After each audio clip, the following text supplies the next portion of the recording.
过年好，老板，快乐，恭喜发财，恭喜发财！又到新年了，这业务可真的是忙不过来。切，什么阿猫阿狗都来拜我。小雨，我做错什么了？我垫个跑腿，送个套子到酒店而已，你干嘛抢了我的单又不送？我那是不忍心让你被别的男人。哼，你说要追求我，结果连每个月3万的生活费都给不起，3万而已，连个像样的包包都买不到。我要的又不是钱，是你的态度。如果你连这点安全感都不能给到，我怎么敢答应做你女朋友呢？穷逼，穷逼。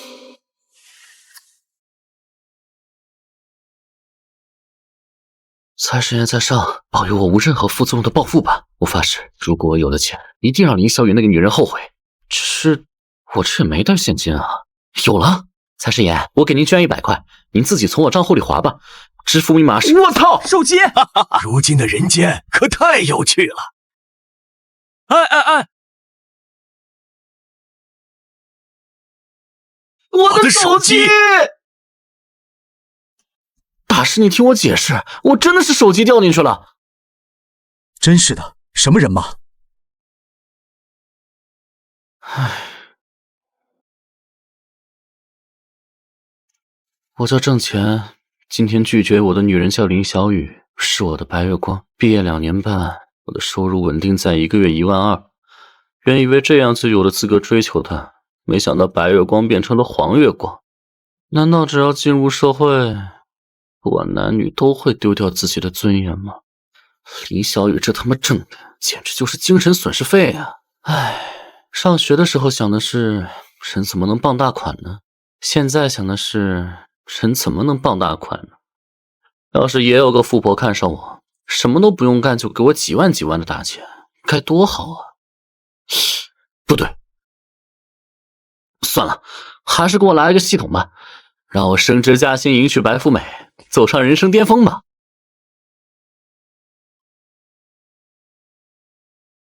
难道董司机真来了？果然，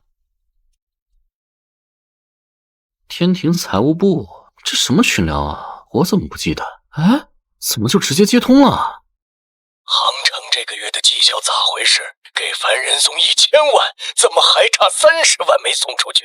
现在马上就要过年了，留给咱们的时间不多了。什么情况？怎么就接通了？这屏幕上怎么没有我的脸？还有，这3个人是在玩 cosplay 吗？这怎么回事啊？退不出？财神爷，不是我不积极，实在是这届凡人带不动啊。什么财神爷？看他们这身打扮，难道不是 cosplay， 是神经病？财神爷，投资炒股、创业开店，能送钱的机缘我们都送了，实在是没有了。对啊，现在凡人都不想着挣钱，只想在家躺平，钱实在送不出了。我看咱们也躺平算了。躺你个头，完不成绩效，这个月的香火钱你们都不想要了是吧？今年的业绩不达标，年会上不光你们，连我都没有好果子吃。神仙要背业绩，这谁写的剧本啊？脑洞可以啊！你们跟我也不是1天2天了，都是几千岁的老同志了，怎么这点事都办不好？赚钱不容易，发钱还不简单吗？收到定位了吗？就是这家彩票站，老板天天供着我，也该照顾照顾他家生意了。该怎么做，不用我说了吧？财神爷的意思是在他店里出个30万的奖。上头只要我们帮凡人发财，又没说发什么财，横财也是财呀。这样既完成了 KPI， 又照顾了信徒的生意，还能收获一波香火，不愧是财神爷啊！行了，赶紧去办正事吧，切记天机不可泄露。这到底是哪一出啊？难道真的是我的手机连上了财神爷的微信？这也太天方夜谭了。不过，哎，这不就是我经常路过的那家彩票店吗？有了，我就去赌这一把。要是真的中了30万，就能证明这真的是财神爷的微信了。店里上一次中奖还是3个月之前，也就中了10块，从那以后连个安慰奖都没再出现了。现在大家都说金银来彩票店是衰神附体，1分钱也中不了。再这样下去，用不了几天，我这店就得关门了。老板，买彩票，刮刮乐。好，你要买几张？你这里还剩几张？听这个人话里的意思，难道要包圆？这样吧，我这彩票店正好不想做了，店里零零散散还剩下700、800张彩票，原价20元一张。你要是愿意，这些打包1万卖给你，怎么样？1万块，8000，最少了。成交。搏一搏，单车变摩托。现在的年轻人就是有魄力。你的彩票。现在的年轻人就是不愿意脚踏实地，天天想着怎么以小博大。这一堆彩票愣是1分钱没中。中了，我真的中了，30万，整整30万！30万的彩票，除去扣税还剩24万，短短1天就挣到了我将近2年的工资。这样的事情再多发生几次，岂不是马上就可以财富自由了？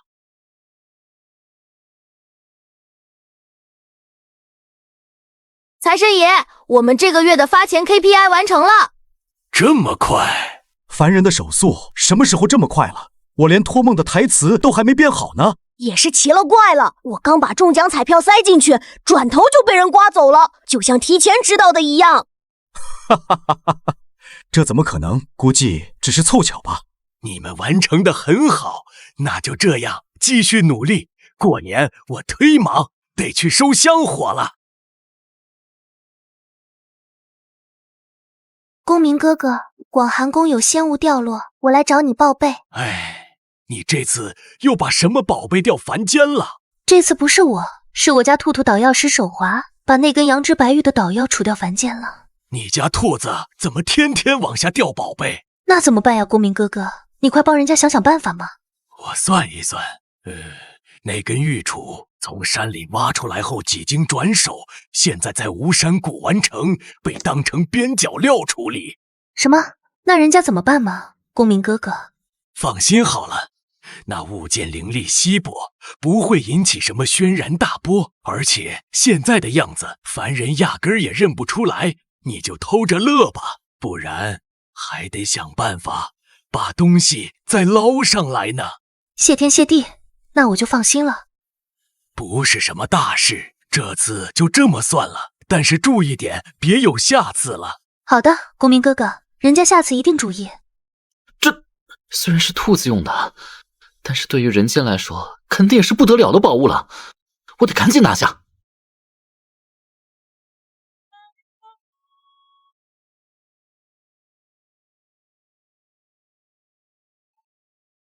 客人，一看您就是行家，我这一批货都是新到的，成色那真是没话说。刚才还有人在我这里开出帝王绿呢，这人一眼就能看出是个十足的门外汉。别的不说，哪有戴着墨镜挑石头的？这能看出什么成色？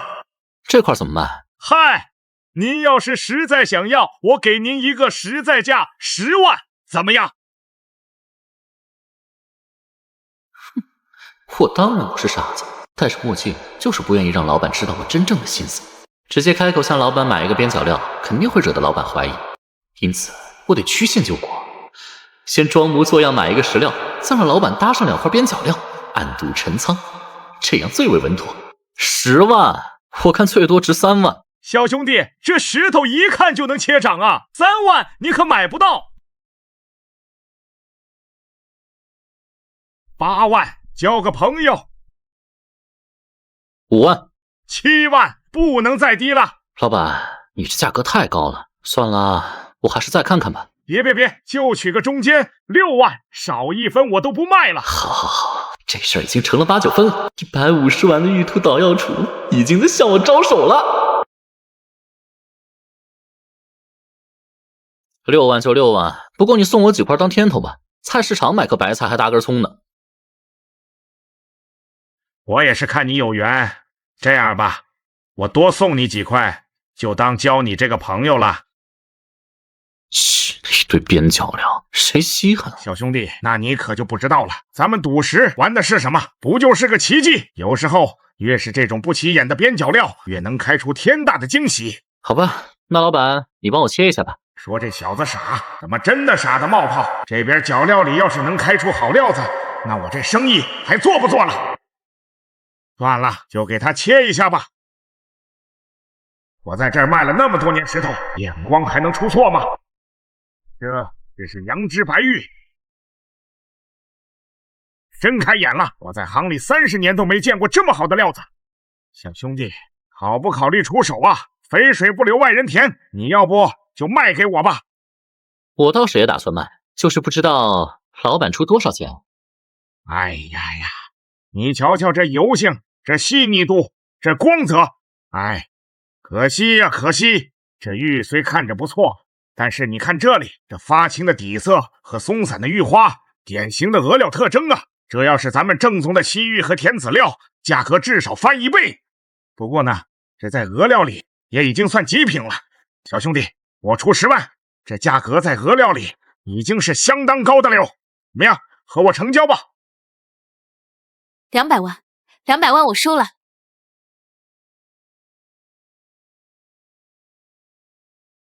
老板，您这眼力可不太行啊！这分明是正宗的西域和田顶级籽料，怎么在你嘴里成了俄料了？是您啊，沈董，今天什么风把您吹来了？我们若雪珠宝集团下个月要举办一场玉石展，虽然展品不少，但是唯独缺少一件镇展之宝，就来这里碰碰运气。不曾想就撞见了老板，你看走眼。我不忍这明珠蒙尘，所以还想请老板忍痛割爱，将这玉杵让给我。哥，看您说的，这整个市场不都是您的吗？您想要的，我哪有抢的道理呀？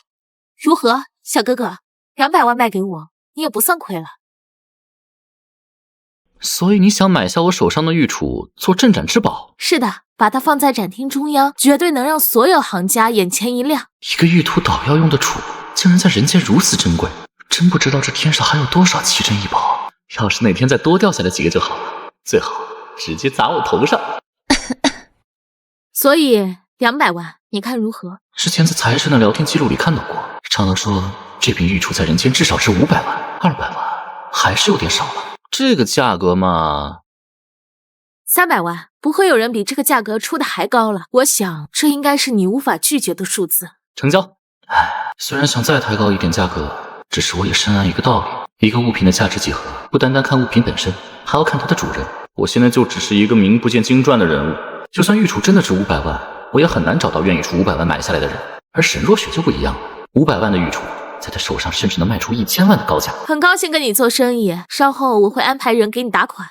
对了，这是我的名片，以后你有需要可以联系我。天哪，300多万，300多万啊！这简直是梦一样，发财了，发财了！这都够全款买一套房了。不过300万说多不多，说少也不少，躺平一辈子是做不到的。有什么办法能钱生钱呢？做生意，万一赔了怎么办？300万打的水漂，半夜醒过来都得抽自己。投资没什么门路啊，炒股不行不行，炒股都是割韭菜的，我可不能趟这趟浑水。难道是又有什么内部消息？玉帝特批跳动科技3年财运，下周股票将涨停1周，真麻烦。凡间的财运格局又得重新调整。什么？这不是又要我们加班吗？这个跳动科技什么来头？能让玉帝特批？据说是董事长花了300万在凡间新盖了座玉皇庙，原来是关系户啊！没办法，人家给的太多了。好家伙，这300万还没捂热火，财神爷又来送钱了。要是我把全部的钱都投进跳动科技里，1周后岂不是赚得盆满钵满？谁说这炒股不行的？这炒股可太棒了！坏了，今天就是周5，交易日最后一天，必须赶在今天之前低价买入。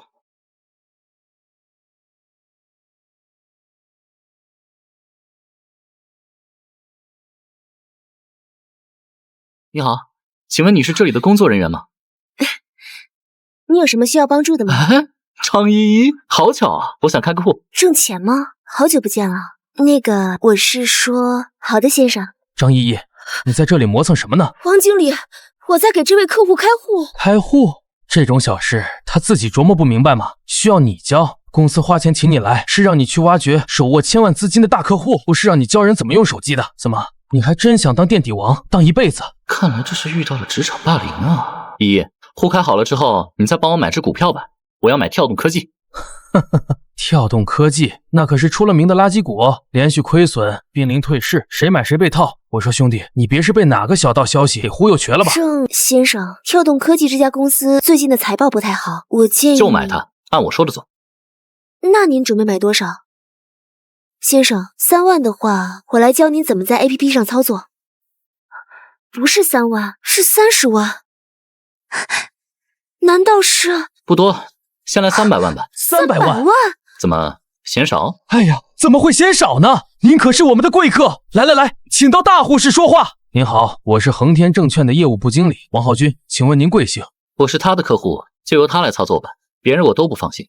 郑先生，您放心，我这就……先生，您可能不知道，股市有风险，投资需谨慎啊。跳动科技的股票，我们实在不推荐。我给您推荐几只我们内部看好的优质股，保证稳赚不赔。您这样的新人，如果没有我这样专业人员保驾护航，这300万进去，很可能血本无归。张依依她业绩回垫底，她什么都不懂。我如果不当他的客户，那他不就一直垫底了？有你这样翘单的经理，不垫底才出轨了。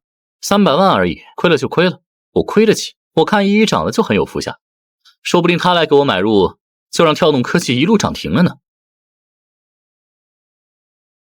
跳动科技再次涨停，自周一开盘以来，跳动科技连续5天涨停，这放在1周之前是任何人都不会相信的事情。但是跳动科技用1周向我们证明了它的实力。目前跳动科技的股票毫无回落迹象，我们好奇下周开市时跳动科技能否维持涨停的趋势呢？敬请期待。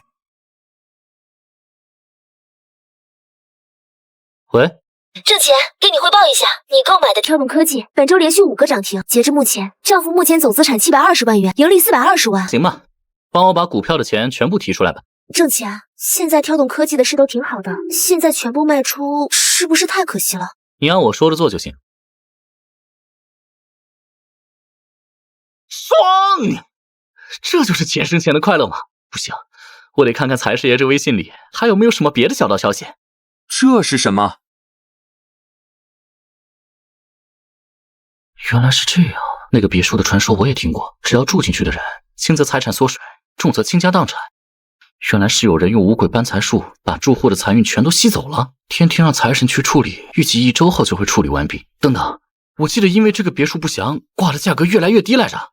要是现在买进，等五鬼搬财术被破解了，再转手一卖。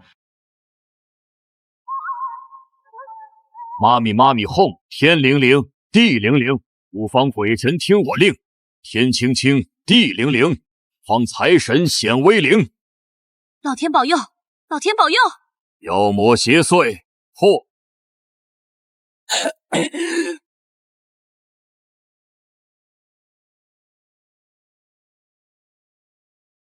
这是……哎，这房子有点邪乎。不是吧？你是中介啊，既然直接跟我说这房子邪乎，那我还敢买吗？没办法呀，老板，这间房的问题我实在是遮掩不过去。房主已经请了好几个道士给房子驱邪了，结果这些道士不是一无所获，就是重伤被抬走。今天这位据说是龙虎山第108代传人玄清道长，房主可是请了好久人家才愿意出山的呢。结果，哎，有点意思。郑先生，这栋房子的基本信息我都已经跟您说过了，但是您为什么还非要买这栋呢？难道就是因为便宜吗？不然，难道是因为我喜欢跟鬼捉迷藏吗？放心，我是走进科学忠实粉丝，我只信科学。看您心意已决，我也就不劝您了。这套房子一共500万，您要是想好了就签字吧。您自求多福吧，房子要是不想住了，记得再打我的电话。傻子才住这里。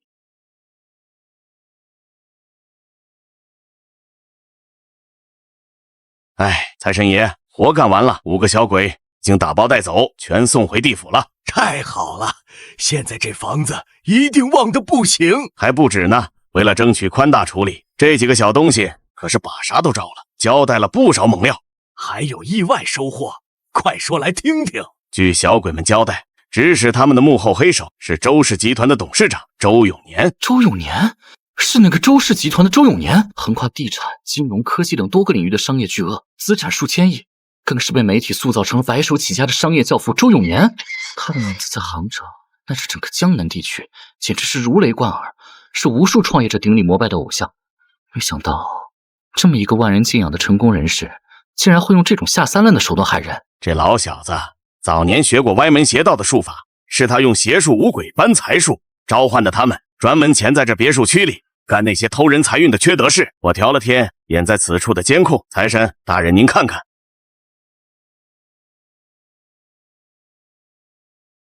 坤儿，记住，这五鬼搬财术是我们周家最大的秘密，绝不能外泄。放心吧，爸。这个小区的业主非富即贵，等他们住进来了以后，所有人的财运就能一丝不剩的统统都搬到我们周家来。那些所谓的商业精英，到头来还不是辛辛苦苦为我们做嫁衣。爸，有没有五鬼运桃花的法术啊？我看上一个女人。混账！你这倒霉玩意儿！家人们谁懂啊？得知这个消息，我浑身不得劲儿啊！网红主播大胆哥直播夜探云栖山庄的8号别墅，没错，就是那个据说只要住进去半年之内就一定会倾家荡产的别墅。没想到在直播中，大胆哥当场刮彩票，刮中10万元！10万元，你以为这就完了吗？大胆哥在进入别墅之前买的10只几乎快要退市的股票全都涨了，大哥一晚上加上打赏纯赚几十万。据说当日房主是以500万的价格买下这栋别墅，直播过后房价一路飙升，最后以3000万的价格转手了。幸亏我想到了用直播这招，不然就按8号别墅这个名声，就算我低价买进，1分钱不加都难出手。现在净赚2000多万，爽！老赵，救命啊！怎么了？还是杭城沈氏集团那个大小姐沈若雪的事儿。沈若雪，沈若雪，这名字怎么有点耳熟？是她？怎么回事？那沈董事长今年一口气捐了100万的香火钱，只为给他女儿沈若雪求断好姻缘。王某一感动，要我给沈若雪拉一条红线，你是不知道啊。沈若雪是孤鸾星的命格，红线拉一根断一根，可王某不管，说我要是不能完成任务，就让我去扫诛仙台。老赵，你可要帮帮我。你让我帮你扫诛仙台？不是，我说是你和轮回司的老崔挺熟，地府的汇率不都是你说了算吗？你帮我去说说，给沈若雪改一下命格，不用多，3个月就行，等上面忘了这事再改回来。你这是逼着我犯错误。但是话又说回来，你等我消息吧。看来当了神仙，照样还是做牛马。财神爷，什么风把您吹来了？有事您说话。老崔，给杭城沈家的沈若雪改一下命格。那怎么行？你要我修改天命，那是犯天条的。我们神职人员要秉公守法，怎么能？到账香火1000元。老赵，你这是干什么？快收回去！到账香火1000元。你这是逼我犯错误啊！不过我忽然想起来，最近命格系统有内测要做，临时调整一下。不是不行，这样我给他改3个月的红鸾星，今晚12点一过，他第一眼看见的男人就会成为他的命定姻缘。好，帮了大忙了，兄弟。完了。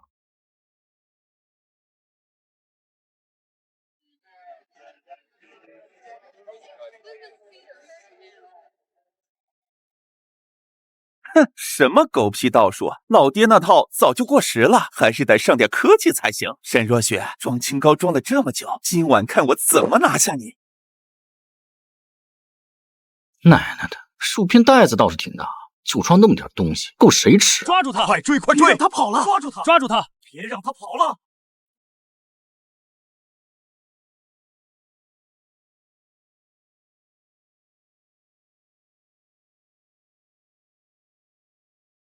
喂，你刚才见一个小妞没？穿着裙子，长头发。刚才刚跑过去。妈的，竟然敢把我们周少命根子踹断！兄弟们，跟我走，今天捉住那个小妞，非活剥了她！喂，他们都走了，你出来吧。喂，我说你没事吧？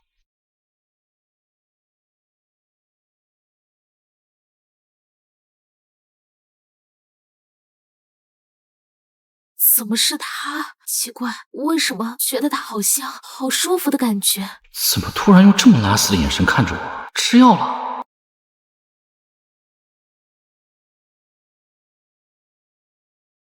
今晚12点一过，他第一眼看见的男人就会成为他的命定姻缘。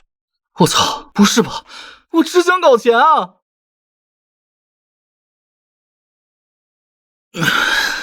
谁啊？大清早的。郑钱在吗？昨天谢谢你把我送到医院啊。今天你有什么安排吗？我能请你吃顿饭吗？最近有部新上映的电影，可以一起去看吗？可怕，只擅长舔人的我，连信息都不会回了。算了，今天不看手机了。啊，来财了！女人果然只会影响我拔剑的速度。我认为我已经说得很清楚了。郑先生，这世坤科技现在可是香饽饽，背后是实力雄厚的周氏集团，他们的数据库刚刚完成升级，股价已经连续7个涨停，所有机构都给出了强烈买入的评级。现在您说要做空它？对，3000万做空世坤集团。多少？郑钱，你可能不了解做空的机制，世坤集团实在不是一个好的对象，太乱来了，这完全不符合金融市场的规律，简直是在拿钱开玩笑，往火坑里扔啊！对啊，郑先生，做空就是通过先借股份、抛售股份获得钱款，再在股份下跌时买入股份，将原来借的股份还上，本质上就是赌这只股票会在短时间里大幅下跌，而世坤科技完全没有要下跌的迹象啊。这些我都知道，但现在你们只需要按照我说的去做就好了，懂了吗？郑先生，您再好好考虑一下吧。我明白了，我相信你。你看，我就喜欢这种福气多话又少，这次交易还让他来负责。什么？郑先生，他只是一个实习生，动作要快。是，这个不错呀，就是不知道是纯天然的还是科技。进来。周总，不好了，出事了！这么咋咋呼呼的干什么？天塌下来了！周总，有人在市场上大举做空我们的股票。哈哈哈，做空我们？就我们现在的股票行情，老子都不知道该怎么输。随他们去，正好让市场看看跟我们作对是什么下场。几点了？刚刚12点。差不多了。郑先生，您说什么差不多了？刚才还好好的，怎么突然打雷了？说不定是谁作孽太多，要被天罚了。进来之前先敲门，没人跟你说过吗？周总，大事不好了！又怎么了？刚刚那道雷劈中我们城南的数据库中心，现在已经起火了，服务器整个被烧毁了。什么？那数据，我的数据呢？服务器阵列被瞬间高压电流击穿，物理性损毁，无法修复。备份怎么了？你说呀！备份服务器就在旁边，也一起被毁了。世坤科技最核心的资产，就是我们耗费巨资、历时数年建立起来的用户数据库和技术代码库，这是我们所有业务的根基啊！现在网上都是关于这件事的报道，说我们遭遇天灾，未来堪忧，还说咱们的技术壁垒被击穿，数据安全问题难以保障。更有甚者，说我们集团是做多了亏心事，被老天爷降罪惩罚了。都胡说什么？赶紧封锁消息，把帖子全部删除。晚了，这件事已经登上了热搜，就算帖子全删除，也挡不住网友对这件事的讨论和关注。那就快想办法，快去抢救，不惜一切代价给我把数据恢复。周总，损失太严重了，数据恢复的可能性微乎其微，就算能恢复，至少也要3个月才能恢复之前的一半。我不管，我只给你们10天，10天恢复不了，你们全都给我滚蛋！周总，我们的股票跌停了。出了这样的事情，这是必然的。只要股民一察觉风吹草动，就会疯了一样的抛售股票，慢一秒，手里的股票就可能变成一文不值的废纸。更何况是数据库被毁，我完了，一切都完了。真的跌了！3000万翻了多少了？翻了1倍，就是6000万。这波赚得大！1个亿，净赚1个亿！知道能赚钱，没想到这波能赚这么多钱。短短1个小时，一个小目标就进账了。还好我有财神微信上的一手消息，知道周永年、周世坤善用邪术，五鬼搬残，惹得天罚。今天中午就要降雷劈着他们的数据库。郑总，我们赢了！3000万本金做空世坤科技，我们已经浮盈1个亿，还在涨，不是还在跌。世坤科技的股价已经跌穿了，我们的利润还在扩大。知道了，你们辛苦了。不辛苦，能为您这样的客户服务，是我们恒天证券的荣幸。张依依，你出来一下。王经理，你有什么指示？也怪不得这小子一直找你办业务，我早就说了，你得把自己的特长发挥出来啊，早发挥出来，你的业绩就不会垫底了。王经理，我们是老同学，你别误会。好了，男人我比你懂，老同学才有意思。不管你怎么办，都要把这个财神爷给我留在咱们营业部，得把他给我伺候舒服了，不然你在杭城也别想混下去了。是，王经理。郑总，真的太感谢您相信我们的工作，把这么重要的单子交给我们。为了表达我们的谢意，我们公司特意为您在市中心的君悦酒店预订了1晚总统套房，希望您能喜欢。依依啊，你亲自送郑总过去，一定要服务好郑先生，明白吗？是。郑浅，你等我一下，我去开房间。您好，恒天证券预定的总统套房1晚。您好，房间已经按照您的要求布置好了，这是您的房卡，请收好。现在的人真是为了业绩什么都做得出来。郑总，我带您去房间。不用了，我自己上去。郑总，是王经理吩咐我送你上去的。依依，搞那么生分干嘛？咱们上学时虽然不怎么说话，但也不至于叫我什么郑总吧？郑总，请进。你还有别的事？看你一脸为难的样子，说吧，是不是要借钱？郑总，我出去接个电话。喂，妈。依依，家里的钱用完了，你赶紧再打点。妈，上个星期我不是才给家里打了3万块吗？怎么又要钱？什么3万？你爸突然住院了，医生说急着要动手术，押金就要5万，你赶紧想办法。什么？爸在哪家医院？我现在过去看看。你过来能顶什么用？你又不是医生，赶紧把钱打过来就行了。我现在真的没有5万那么多钱。你没有钱？你在杭城最大的证券公司上班，天天跟钱打交道，怎么会没钱？你必须给我想办法，想让你爸死在医院吗？我弟呢？他不是也参加工作了吗？可以让他先想办法啊。你还好意思提你弟弟？你弟弟刚参加工作，工资才多少？他以后还要买房娶媳妇儿，哪一桩不要钱？你当姐姐的不帮你弟弟就算了，现在还想把压力甩给他？我知道了，我想想办法。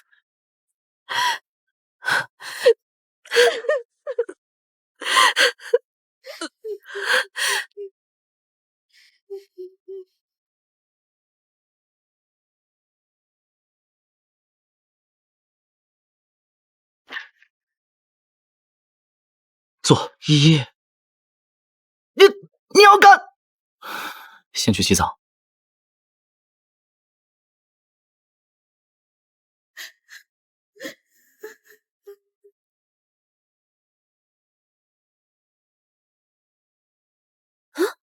郑总，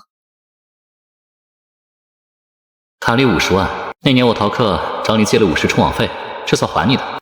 按摩浴缸水温已经调好，试试吧。按摩浴缸，我还没试过呢。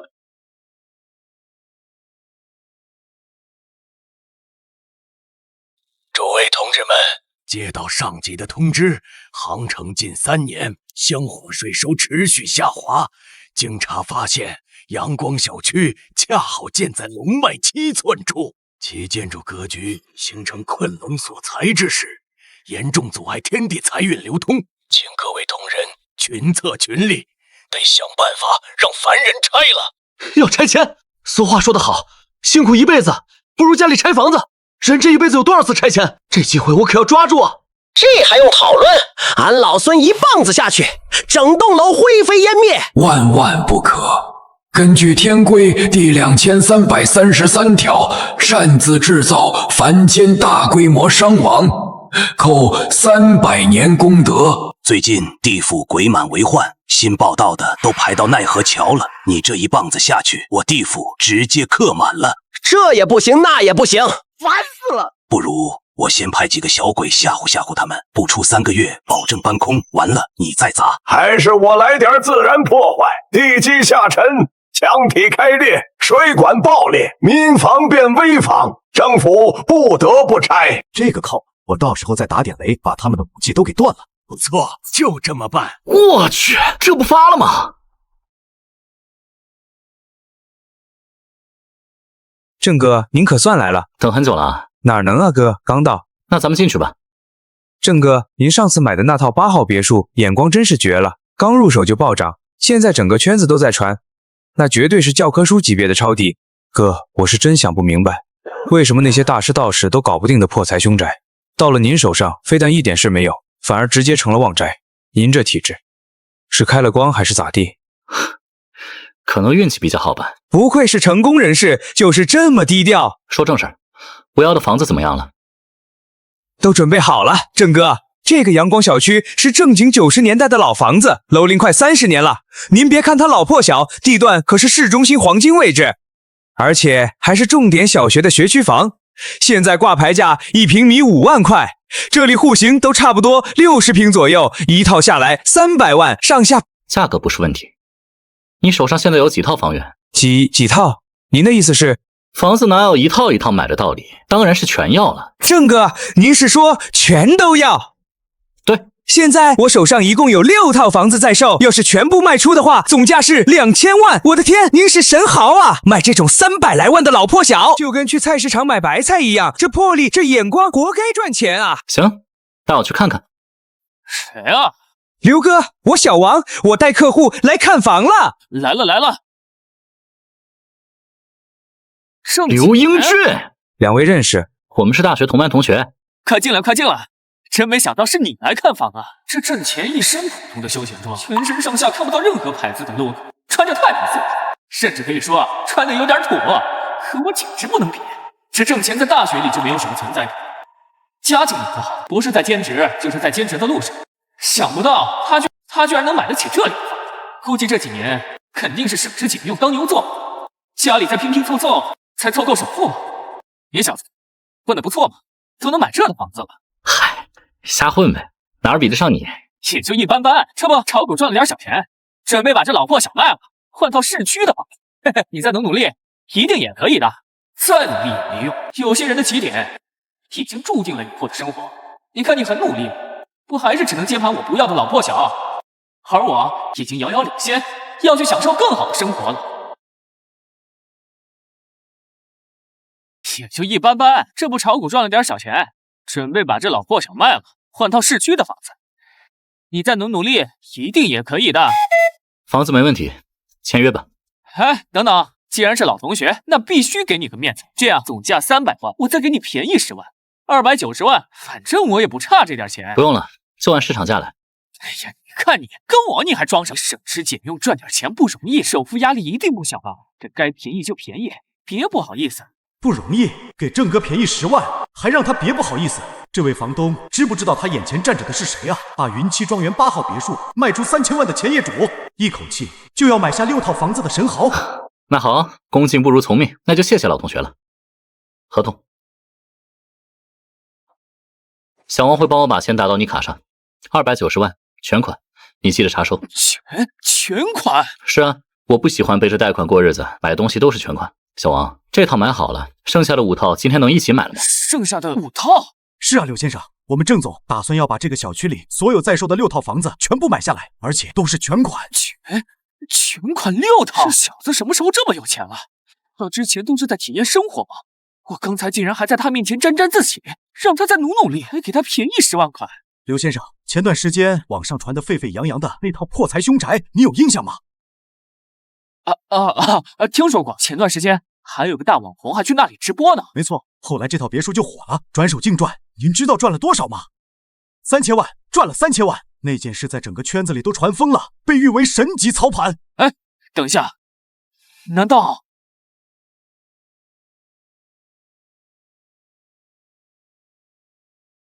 今天遇到挣钱了，真是太巧了！突然觉得我们好久没有同学聚会了，大家什么时候有空出来聚一聚啊？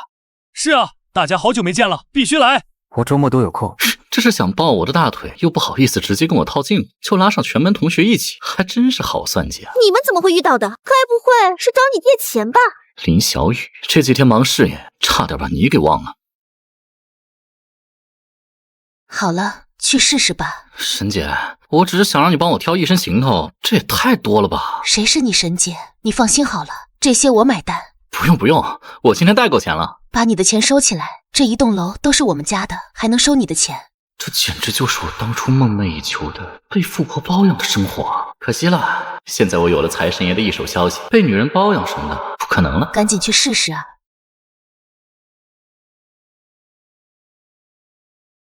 他原来有这么帅吗？为什么药效都过了，却觉得更喜欢了呢？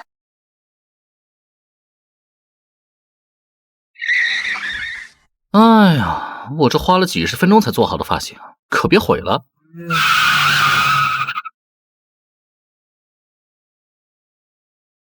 哟，这不是挣钱吗？赖弘毅，对，是我。这么多年过去了，这骚包的性格真是一点儿没改。上学的时候就仗着家里是开服装厂的有几个钱，长得也像个小白脸，就成天招蜂引蝶。赖弘毅，好久不见啊！赖弘毅，好久不见啊！好久不见啊！穷屌丝就是穷屌丝，混了这么多年了，连一辆车都没有，竟然骑着共享电车来，连个出租都打不起。还有这身衣服，怕不是推销的工服吧？哈哈哈哈！哎呦，两位都到了，这不是赖少吗？今天这身行头可真帅呀！哎，郑总也来了，欢迎欢迎啊！别乱叫。好嘞好嘞，你看我见到你太高兴了，都口不择言了。原来是叫错了，吓我一跳。我就说挣钱这种人怎么可能有钱呢？哎，兄弟，上次你一走，我们那就旧疾塌陷，现在正商量拆迁赔款呢。老实说，是不是知道什么内部消息啊？小雨，你来了。还好糊弄过去了，要是被他继续追问，察觉出什么就不好了。毕竟我的微信能看到财神的消息，也太天方夜谭了吧。大家好，我们没来晚吧？不晚不晚。挣钱？你是来推销保险的吗？小雨、王芳，好久不见，你们越来越漂亮了。服务员，去我那迈凯伦车上把那箱茅台拿过来。这二世祖又装傻，等着吧，你马上就跟我当初一样，被挣钱狠狠打脸。现在挣钱手里那6套300万的房子，拆迁款每套500万，一倒手就是1200万的利润，加上之前云溪山庄的8号别墅，更别提挣钱还有多少我不知道的产业。保守估计挣钱的身家早就过亿了，而你开着迈凯伦，穿着奢侈品，可那又怎么样？一个靠爹的二世祖，钱都是你老子的。而挣钱不同，每一分钱都是他自己凭本事赚来的。这样的人才是真正的大佬，能掌握自己命运的狠角色，一定要好好巴结他，抱上他的大腿。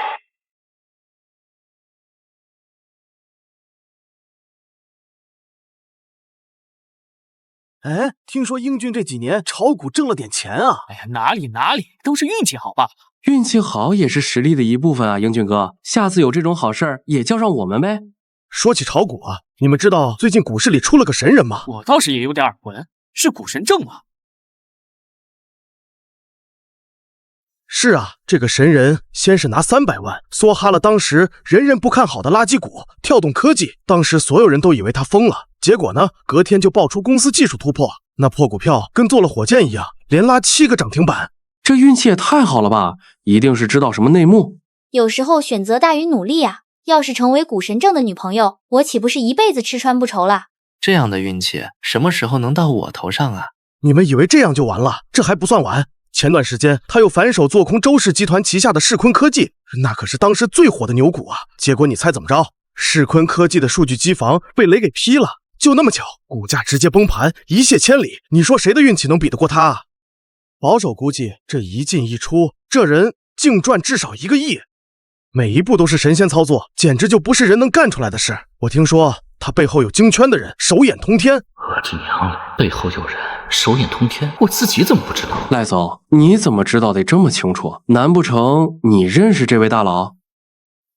这种级别的大人物当然不会轻易露面，不过嘛，我托了点关系，下周和他吃个饭。神经病啊！拿我的名号给你自己脸上贴金，我什么时候跟别人约饭了？挣钱，你没事吧？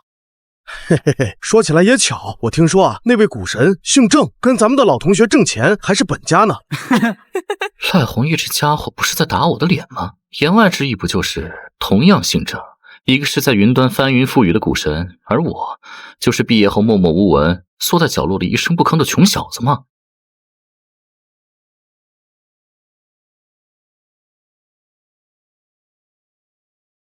慢着，大学毕业时郑钱家里的情况大家是知道的，不能说是家徒四壁，至少也是生活拮据。可是毕业短短几年，他就能买别墅，一口气买6套拆迁房，他哪来这么多钱？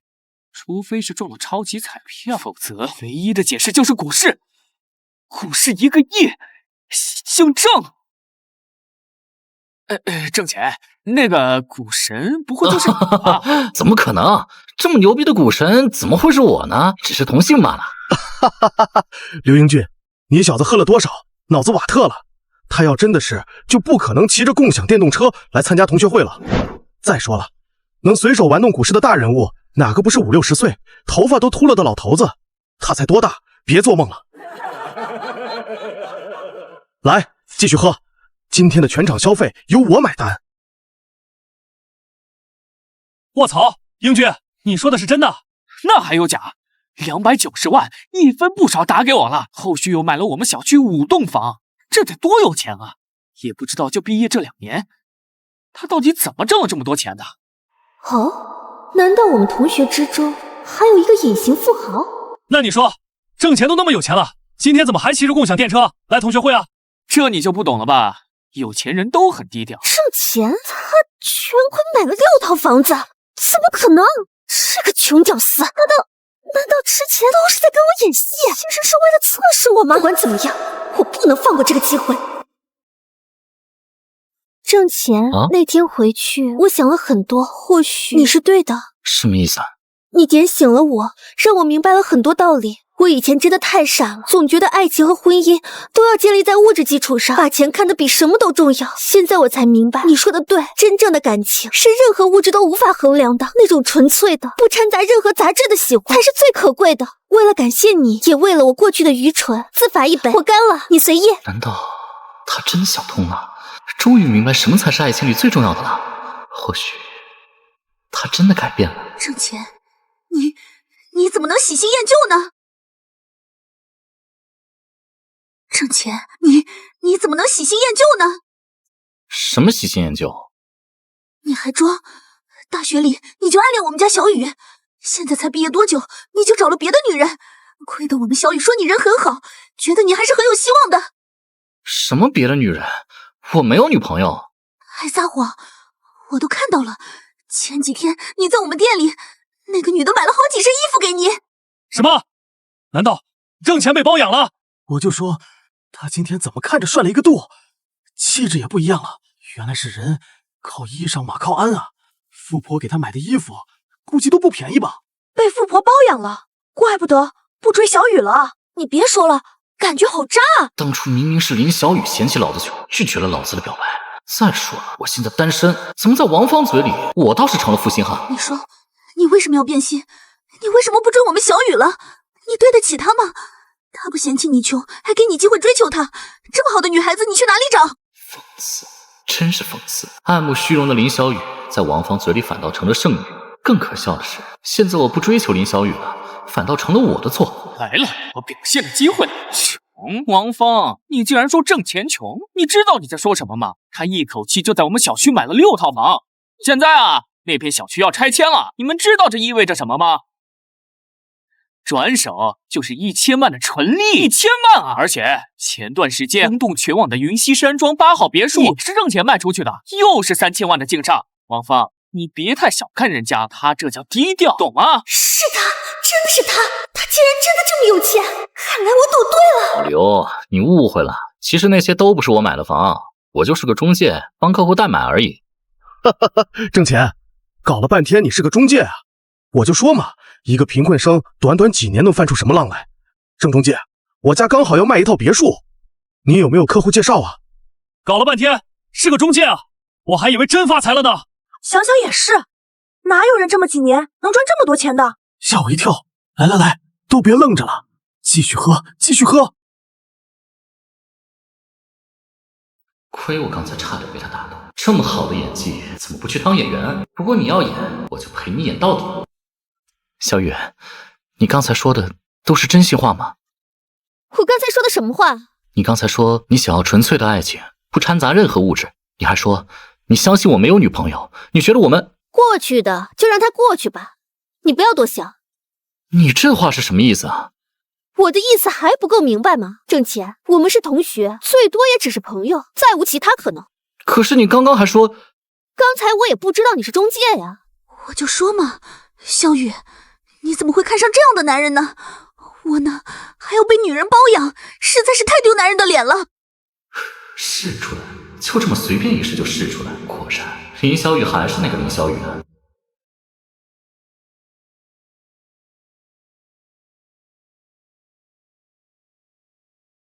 走走走，下一场 KTV 我安排。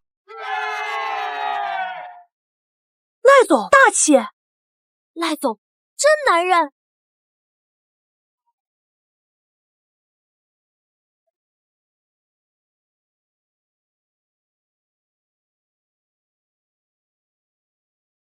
我操，库里南！全新的库里南，顶配的得小1000万吧？天哪，竟然是劳斯莱斯最贵的车型！杭城的有钱人真多啊！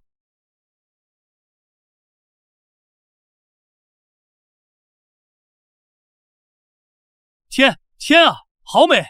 这气质绝对是白富美啊！我认识她，她是沈若雪，杭城沈氏集团的那个千金。之前光在新闻上看，没想到今天竟然能见到真人。天啊，沈家集团别说是在杭城，就算放眼整个浙省，那也是响当当的大企业。要是能和沈家千金攀上关系，那我们家的服装厂可就能上一个台阶。沈小姐，你好，我是……你看你又喝这么多酒，你怎么来了？我今天帮你提车了。我猜你晚上会喝酒，就顺路让司机把车开过来接你。KTV 我就不去了，你们慢慢玩。郑钱，你和沈若雪到底是什么关系？什么关系？林小雨，我和沈小姐什么关系？为什么要告诉你？你刚刚不是还说对我有意思的吗？你可别凭空污蔑我啊！在场这么多同学作证，我可没有说过这种话。你可能是误会了，我们只是同学关系，你不要多想。你不要多想。以其人之道还治其人之身，林小雨，你就好好后悔去吧。对了，红叶，你还需要我帮你介绍别墅买家吗？怎么，他把你这个劳斯莱斯车主当中介了？郑钱，不，郑总，我刚才……红叶，你这是干什么？大家都是同学，别这样。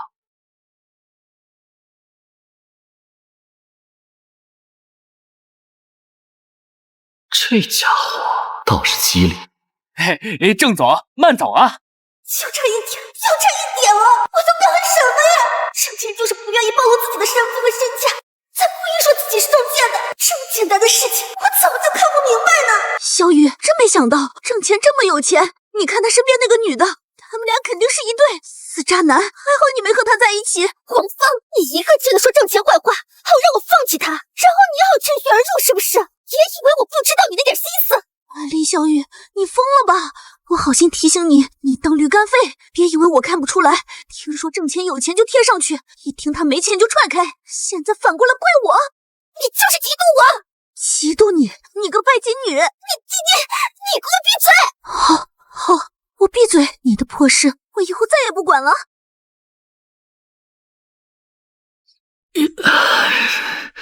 宿醉真是不可取，这也太难受了。最近杭城的财富流向不太对劲啊，怎么都往一个地方集中？查到怎么回事了吗？报告财神爷，已经查到了，有个叫郑钱的凡人，最近财运爆棚，彩票中奖，文玩捡漏，买房拆迁，怎么好事都让他给赶上了？最离谱是他炒股，买啥赚啥，业内称之为新生代股神，现在身价上亿，现在还在疯狂滚雪球。他是不是哪个神仙的关系户？不是。那他是不是哪个神仙转世之人？也不是。行，那就好办了。财神爷的意思是，我们天庭的目标是要让凡间先富带动后富，最后实现共同富裕。他这纯属于财富垄断，给他安排一个破财套餐吧，把财富重新平衡一下。那要给他安排哪一个？股市暴跌，生病住院，入室偷盗，小孩子才做选择，我全都要。明白。切记，天机不可泄露，办事隐秘点，要让他觉得是自己倒霉。明白。完了，财神要搞我！我的钱包位移。虽说财神目前没有发现我能窥屏的秘密，但他们却发现我在疯狂赚钱的秘密啊！我必须立刻想办法。有了，既然问题出在垄断财富，那解决办法也就简单粗暴，把钱花出去不就行了吗？唉，看来不花点钱是不行了。就是这钱怎么快点花出去呢？我家刚好要卖一套别墅，真是瞌睡有人递枕头，得来全不费功夫啊！喂，哪位？我挣钱。郑哥，哎呦，是您啊！您怎么想起来给我打电话了？荣幸荣幸。那天在同学会上，你说要卖别墅，是真的吗？误会，郑哥，那绝对是天大的误会。我那天喝了点酒，不是真的把你当中介了。不是，我没别的意思，我是真的问你卖不卖啊？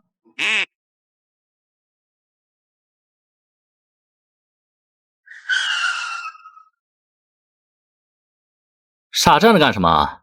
上车。好。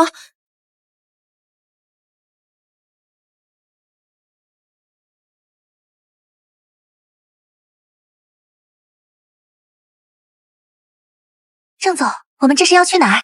去了你就知道了。对了，你爸的病怎么样？我妈说他已经出院了。郑总，谢谢你之前借我钱。不用谢，家人看病要紧。那个钱我可能没办法马上还你，我不急，我也不差这点钱。你先把自己顾好最重要。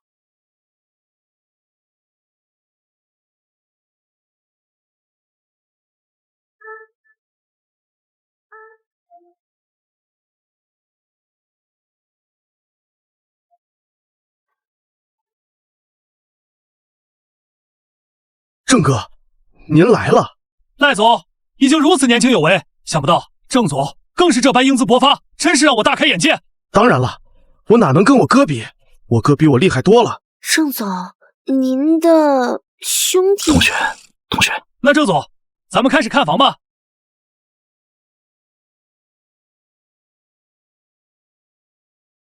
郑先生，您这一圈也逛完了，您看还满意吗？这套可是我们手上最顶级的盘源了，无论是位置还是装修，都是独一无二的。还行吧，勉勉强强。你直接报价吧。8000万，这是业主赖先生的实价。你喜欢吗？我挣钱买这栋别墅，不会是为了送给这个女人吧？对，就是你。你喜欢吗？喜欢啊，这么漂亮的房子，谁会不喜欢呢？足够了。8000万，一次性付清。待会儿你们去银行走一下流程吧。哦，对了，房产证写张依依的名字。我的妈呀！从业10年，我见过煤老板揣着麻袋现金买楼的，也见过富豪买下上亿豪宅的，但是像今天这8000万的顶级豪宅，全款一次性付清，而且直接当礼物送出去的，我真是头一次见。郑先生，您是说房产证上只写张小姐一个人的名字吗？郑总，您这是干什么？这太贵重了，我不能要，绝对不能要！我算什么呀？我凭什么要这么贵重的东西？别说女朋友了，我连……好把你给吓的，就这么个破房子而已，至于吗？这还能算破房子吗？好啦，不跟你开玩笑了。其实是我名下的房子太多了，再买就限购了，懂吗？写你的名字主要是方便，我信得过你。那也不能给我啊，这也……为什么不能给你？咱们认识时间虽然不长，但我觉得你这个人淳朴、善良，靠得住。而且我们初次见面，我就把股票账户交给你打理，以后我的股票账户几十亿、上百亿的资金都要交给你来操作。我要是信不过你，能把身家性命交给你吗？一套房子而已，你别太放在心上。限购了，几十亿、上百亿。郑总，谢谢你，谢谢您这么信任我，我一定不会辜负您的信任。快1个亿的房子，他说给我就给我了。前几天他还借了50万给我，帮家里付了医药费。他还把价值上亿的股票账户交给曾经是垫底王的我来打理。他给的太多了，多到我根本不知道该如何回报。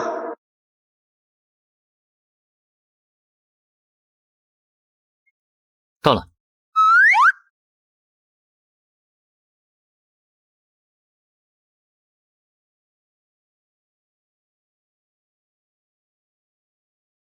郑总，再见。怎么还没消息？报告财神爷，此前关注的凡人挣钱已经成功将名下近1/3的资产，近8000万转化为房产，并且赠与一名凡人女性张依依。不仅如此，在整个交易链中，房产中介获得佣金20万，原房东获得全额房款，张依依获得房屋所有权，财富已有效流通，未造成囤积。哦，此举甚好。财富之道在于流通，若只知囤积，与那守财的貔貅何异？财神爷说的对，还好，总算是解决了。对了，还有一件事，有个叫陆晨的明星，手写的祭天词一流，王母娘娘喜欢的紧。此人品性尚可，就是时运不济，一个18线小演员，一直火不起来。王母娘娘命我们为他加持1年的财运，后面的路就看他自己了。是。陆晨1年财运，我倒要看看是哪路神仙，能不能从他身上薅点羊毛。原来是这样，一个名不见经传的小演员，正在横店影视城演短剧，财神爷都把饭送到嘴边了，岂有不吃的道理？唉，这偌大的横店，光剧组就有110个，找一个人也太难了。都1个上午了，连陆晨的一点消息都没有打听到。将军，末将非不愿战，实不忍见我大夏儿郎再为这无谓的虚名埋骨他乡。不错，这个演员演技倒还可以。不对，这张脸，他不就是陆晨吗？我在搜索引擎里搜过他的照片。若为护国，死又何妨？可如今君王昏聩，奸臣当道，此战不义。好，表演的太好了。你叫什么名字？我叫陆晨。你演技这么好，刚才那段表演里你是男主角吗？不是，我演一个小兵，其实是没有台词的。我跟导演争取到了2句，说完就被男主角刺死了。那也没事。从你这段表演里，我就知道将来你一定会是大红大紫的命。谢谢你鼓励我，可是我的脸不是最帅的，又没有什么人愿意引荐我。这成名不知道是猴年马月的事情。唉，你就别这么悲观了，总有人慧眼识珠的嘛。就比如我就打算投资300万拍一部戏，请你来演男主角。谢谢您的支持。等等，你说什么？少年，我看你骨骼惊奇，将来一定是大才，所以决定投资让你做我的男主角，怎么样？我一定努力演好每一场戏，不辜负您的信任。还好，我还怕300万很少呢，幸亏是够的。骗人！不是说陆晨有1年的财运吗？怎么就扑了300万？300万，换成现金丢池塘里也能听个响啊！就这么全部打水漂了？难道是财神爷已经发现我在亏贫，所以故意放出的假消息？不应该啊！如果真是那样，应该直接像上次一样给我整个破产套餐什么，至于这么小心翼翼骗我300万吗？来了，终于来新消息了，我倒要看看这到底是怎么回事。上次说的那个陆晨，怎么这么久过去了，还是一点动静都没有啊？财神爷，咱们确实是安排了贵人助他，但是他这演艺路实在是太坎坷了。要知道，在凡间想要爆火出圈是很难的，要么就是有绝美的容貌，要么就是有足以打动所有人的演技。很遗憾，陆晨在这2个方面都差了那么一点点。那怎么办？王母娘娘交代的差事，要是看不到成果，咱们仨都得写说明报告。我看了那部剧，现在刚刚放出来10集。按理来说，陆晨演技还可以，颜值也在8、9分，不应该这么不温不火。道是剧本的问题。剧本讲的什么？这部剧的简介是：股票操盘员陈福意外被月老牵错红线，被迫入赘天庭，成了玉帝最嫌弃的仙女夫婿。本以为能躺平吃软饭，结果仙妻冷若冰霜。丈母娘嫌他不够仙气，为保住仙界赘婿编制，他只能用凡间的土味情话撩仙女，帮蟠桃园开带货直播蟠桃。于是，一场仙界赘婿逆袭记就此展开。这剧本听着也是没问题啊。有了，这男主不是股市操盘员吗？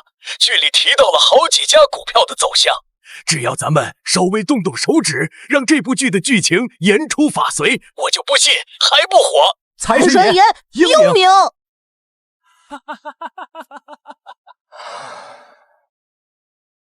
喂，李导，立刻马上召集所有编剧改剧本。经我在天庭当赘婿的男主角进城预言家。玄幻照进现实，天河集团开盘1字涨停，股民涌入官微求剧透。剧情改变股价，星辉科技被曝财务造假，股价应声跌停，与昨晚剧情完全吻合。果不其然，昨天首播的剧情中，关于男主预测的股市走向全部应验了。财神爷果然没有骗人，不知道今天更新的这些会不会也应验？这可是我又掏了几10万加急补拍的，可千万不能出错。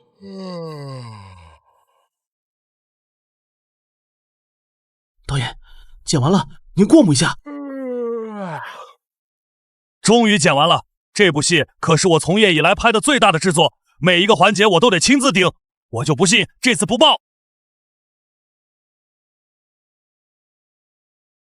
喂，郑总，打电话来是有什么事情吗？现在赶紧召集所有的工作人员回组，我要改剧本，就现在。郑总，您说啥？改剧本？对，没错，改剧本。可是咱们剧都拍完了。是啊，郑总，这都拍完了，怎么改？牵一发而动全身啊！这工作量不是几句话的事儿。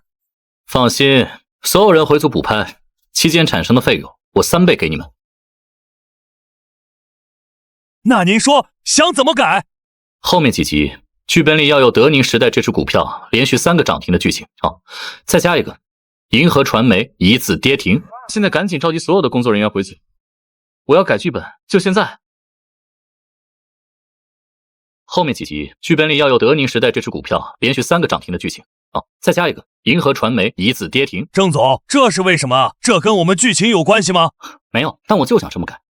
好，真是越有钱的人越古怪啊！这财神爷控制股票走向，肯定也不能无中生有。星辉科技之所以会跌停，是因为它本身就有财务造假的累。天河集团能涨停，也是因为它最近刚好发布了利好消息。财神爷做的是在恰当的时机推了一把，让事情的发生和剧里的预言完美契合。所以，所谓预言股市，也必须建立在现实的逻辑之上。而德宁时代最近正在研发一种新型锂电池技术，银河传媒最近打压艺人的绯闻不断，这2只股票其实涨跌已经在所有人预料之中了，而我要做的就是让财神爷做推手，让这一天来得更快、更猛烈。哎，看在你当初卖房子给我的时候，好歹还愿意给我降价10万块钱的份上，我就拉你一把吧。可别说我不知恩图报。喂，郑哥，有啥事儿啊？英俊，把你手头能调动的资金分别全仓德宁时代，做空银河传媒。哦，所以，可你真的是股神郑吗？你可以这么认为吧。真的吗，哥？行，那我跟你，你让我怎么做，我就怎么做。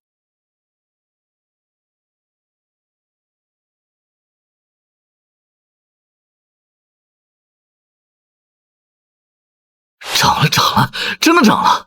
做完补拍的情节，今天一更新，财神爷就让男主的话应验了。也就是说，这样真的可以控制股票走向，那我就可要大干一场了。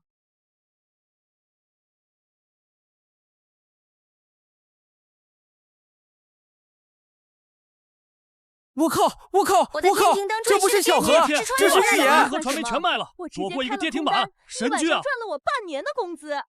短短几天，我在《天庭当赘婿》这部剧的讨论度就屡创新高。它的讨论点已经从剧情和演员移到了股市预言这个玄学话题上。只要是主角陆晨说过的股票走向，就都能得到应验。人们不禁调侃，这或许是继雨神萧敬腾的又一玄学人设。短短1周，陆晨就涨粉破600万。哼，无敌就是这么寂寞啊！郑姐，你知道你现在账户上有多少个零吗？让我想想啊，怎么着也得9位数了吧？不止！就在刚才，你的账户破10位数了！我操！你是说我的账户现在有10个亿？10个亿！10个亿！10个亿！银行里每天都有5万块的利息，5万块！不对，我现在手上存款10个亿，那岂不是财神爷很快就要来搞我了？把10个亿花出去，10个亿也不是小数目，花出去不得心疼死我？而且买的东西还不能放在我名下，我就更不放心了。但是不花出去，估计财神爷马上就要给我整个破产套餐了，这钱照样留不住。怎么办？舍不得孩子讨不着狼，不管了，搏一把。喂，依依，我需要你帮我一个忙，这个事儿我只信任你。下一步还得让沈若雪帮我。搞什么啊？沈若雪之前不是秒回我的消息，秒接我的电话吗？难道这么快就对我失去兴趣了？沈若雪的兴趣怎么来得快去得快？我还有忙想让她帮呢。妈，你放我出去！我不要跟程家联姻！你把我的手机还给我！若雪，公司出事了，你也是知道的。公司出了事，也不是把我软禁起来的理由。我不会嫁给周世坤的，死也不嫁。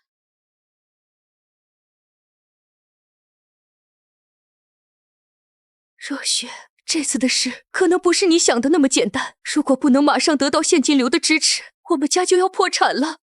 破产就破产，我把爸爸从小不是就教育我，他是怎么白手起家的吗？再来一次不就好了吗？那，你爸爸坐牢也无所谓吗？你说什么？坐牢？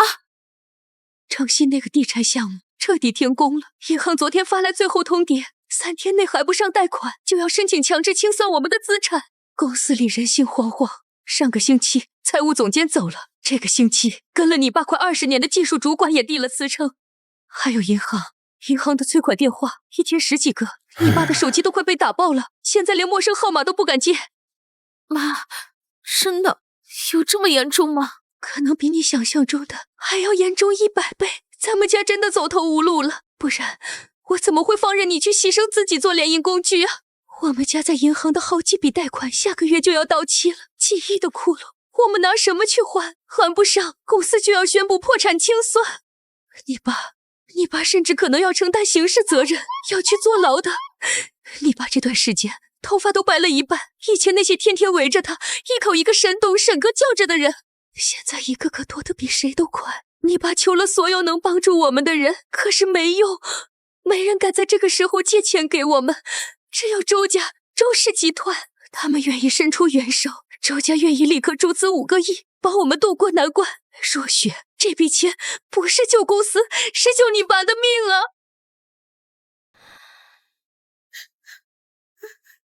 孩子，周家的那个周世坤，他不是一直都很喜欢你吗？那孩子我见过几次，长得一表人才，又是周董事长的独子。虽然最近退出了集团董事会，但那毕竟是周家的太子爷，未来的继承人。可是妈，你不知道周世坤是个什么样的人，让我嫁给他，那不是把我往火坑里推吗？当初他甚至差点对我……那些都是外面的风言风语，当不得真。男人嘛，年轻的时候贪玩一点，很正常的。等结了婚，收了心就好。再说了，难道你就真的忍心，你就要眼睁睁的看着你爸爸一辈子的心血毁于一旦吗？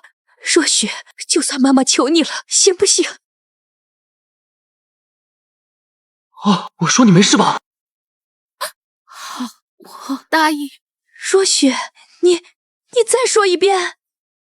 我答应。太好了，你爸爸知道了，一定会很高兴的。好了，不关着你了，妈妈去告诉你爸爸这个好消息。你爸爸已经和周家约好了，明天就在君悦府吃饭，把这门亲事定下来，记得打扮得漂亮点。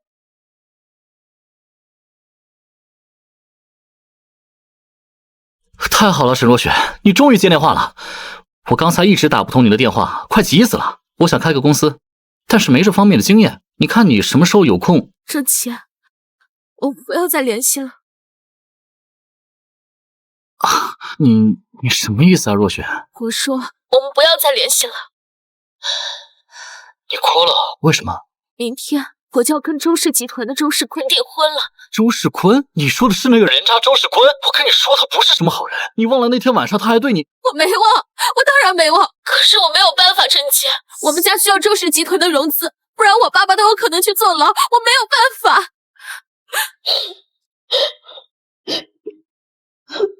郑琪，前段时间打扰了你，我很抱歉。现在突然抽身离开，我知道也对你很不公平，请你原谅。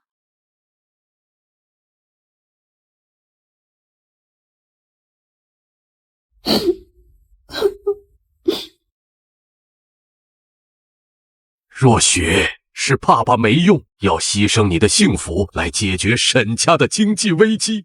爸，您说什么呢？我也是沈家的一份子，沈家也有我的一份责任。周先生已经在里面等候了，请跟我来。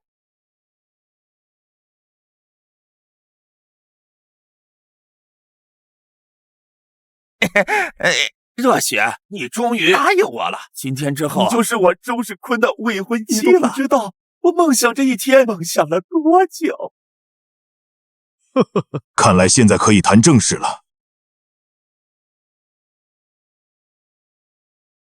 这是我方拟定的协议。根据协议，周氏集团将向贵公司注资5亿，用于解决目前的债务危机和项目重启。作为交换，沈若雪小姐将嫁入周家。若有一天出于沈小姐的个人原因，与我方不能履行婚约或是离婚，周氏有权将5亿元全部追回。如果您同意协议内容，就请签字吧。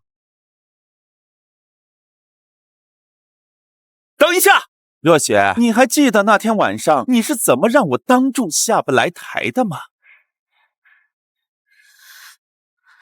周先生，我为那天的事情道歉。既然是道歉，就要拿出道歉的诚意来。若雪，我当时受的耻辱可不是一句道歉就能抹平的。你想怎么样？这样吧，你现在大喊3遍我是周世坤的狗，我就让我爸签字，怎么样？做梦！那看来沈小姐其实也不是很需要我们家的注资，我看这5亿就算了吧。那看来沈小姐其实也不是很需要我们家的注资啊，我看这5亿就算了吧。小雪，算了，我们走。好，只要我按你说的做，你就会签这份合同，对吗？当然，我周世坤一向说到做到。好，我说。小雪，你实在是不用。你是谁？你来干什么？妈的，我的墙角也敢挖？是谁给你的狗胆？你他妈的瞎了眼吗？没看见我们在这里谈正事儿？滚出去！挣钱？你怎么找到这里的？要打听你的消息不容易，要打听周氏父子的行程还不简单。毕竟他们做事一向高调，周氏集团的少爷要订婚这种事儿，当然恨不得昭告天下。这位小兄弟，不知道你与世坤有什么样的过节，但今天是犬子订婚的日子，看在我的几分薄面上，真是世坤得罪了你。定亲宴后，我亲自带着他去向小兄弟谢罪，如何？不好意思啊，今天你们应该是订不了婚了。你这是什么意思？难道凭你一个宵小之徒，还能阻止周家和沈家的联姻？你算个什么东西？哼，你们联姻不就是各取所需吗？沈若雪嫁进你们周家，你们给她打钱5个亿，对吧？这位就是沈总吧？公司的事，今天我来替你解决。啊！解决？你知道是什么困难吗？这可是5个亿的生意，你拿什么帮？拿你那张只会吹牛的嘴吗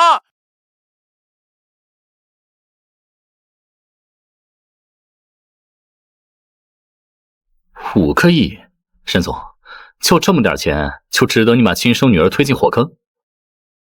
这样，我出5个亿，什么股份，什么条件，我什么都不要，我挣钱将这5个亿无偿赠与沈家。若雪，这位是？爸，他叫郑钱，是我一个朋友。郑先生，您说的是真的？您真的愿意出5个亿，什么都不要？不对，有一个要求。会是我吗？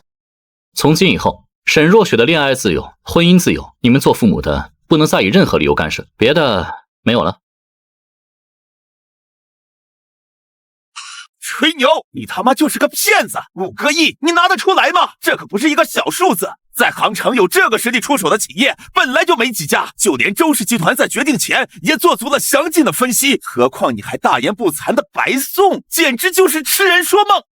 郑先生，要不我们还是走个流程，签一份合同。不用那么麻烦，这张卡里不多不少，正好5个亿，拿去用吧。5个亿，就这么揣进了口袋里。怎么感觉他拿出5个亿跟玩儿一样？不，这就是跟玩儿一样吧？真的能随手拿出5个亿，看来这个年轻人不容小觑，莫非有什么大来头？这位兄弟，敢问你是哪个集团的掌事人？狗屁！我看他的气质，一个底层牛马差不多。你说这卡里有5个亿，就真的有5个亿了？吹牛谁不会呀？这有什么难证明的？我叫服务员拿过来一个 POS 机，刷一下不就知道了？请便。真的是5个亿！郑总，年少有为不简单啊，犬子多有得罪，孩子不懂事，希望您不要跟他一般见识。以后我们周氏和郑总可以多多合作嘛。爸，你说什么呢？我们周家还需要跟这种人道歉？他现在是在抢我老婆！我周少，咱们的合作并没有谈妥，请您斟酌用词，我们之间没有任何关系。哎，不是你们求我的时候了，要不是这小子横插一脚，你现在就可当众承认你是我的。嘴巴放干净一点，周总，这就是周家的家教吗？今日确实是有所得罪的，还望诸位海涵周某招待不周，那周某就不留各位了。这是要送客了，看来周永年确实被气得不轻。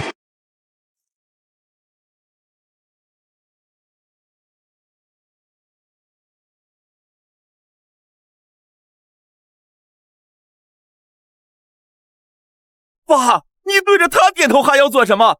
他不就是有几个钱吗？我看就是一个暴发户，有什么好忌惮的？不闹，且不论我们不知道他的底细，就算他只是一个暴发户，能随随便便拿出5个亿的暴发户，不是能随便惹的。更何况他把这钱给了沈氏，沈氏很可能就此翻身，重回航城巅峰。那我们得罪郑钱，跟得罪沈氏有什么区别？不过爸不会让你今天的屈辱白受，放心，等调查出他的身世，爸一定想办法帮你教训他，让他后悔今天所做的一切。现在事情都解决了，我还有别的事，就说最后一句，以后不要再强迫你们的女儿，这关乎她一辈子的幸福。你们做父母的，再敢用任何理由逼她，别怪我翻脸。是，我们再也不会了，绝对不敢了。你今天也经历不少了，回去平复一下心情吧。明天你有空吗？我有事找你。谢谢你帮我，我都不知道该怎么报答你。来日方长嘛，有的是机会。等一下，真钱，你为什么要这么帮我？那可是5个亿啊！你猜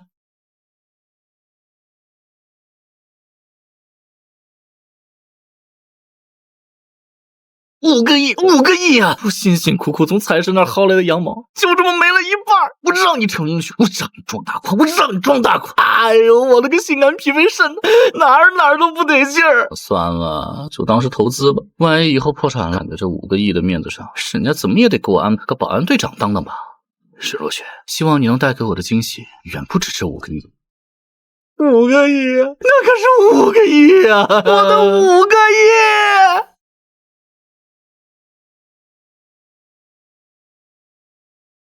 你找我来是有什么事情要跟我说吗？你想说什么？上次不是打电话跟你说过吗？我想开一间公司，但是在这方面我什么都不懂，就想请教你。等等，所以你今天找我来是想让我当你的创业顾问？确实，还有点别的事儿。我就说嘛，我想让你当我的秘书。我答应。不对，你让我当什么？秘书啊！你放心，我会给你开工资的。实在是也想不到别的合适的人选了，你不愿意吗？你呀，真是木头。什么木头？没事儿，我答应你做你的秘书。真的？算了，自己看上的男人还能怎么样？宠着呗。总有一天，我会走到你身边，成为可以和你并肩站在一起的人。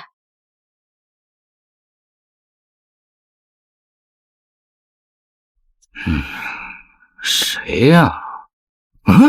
巧圣仙师鲁班。气死我了！气死我了！发生何事了？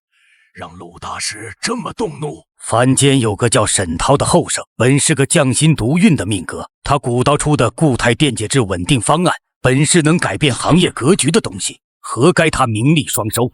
可惜被那黑心的周氏集团老板周世坤坑骗，用一份霸王合同把专利锁死了，只给了仨瓜俩枣，现在还在实验室里打杂呢。真是明珠蒙尘，气煞我也。周氏，又是周氏。上次的五鬼搬财术还没过去多久呢，周氏集团获得过那么多成就，圈揽了那么多财富，难道全都是用这种下作手段得来的吗？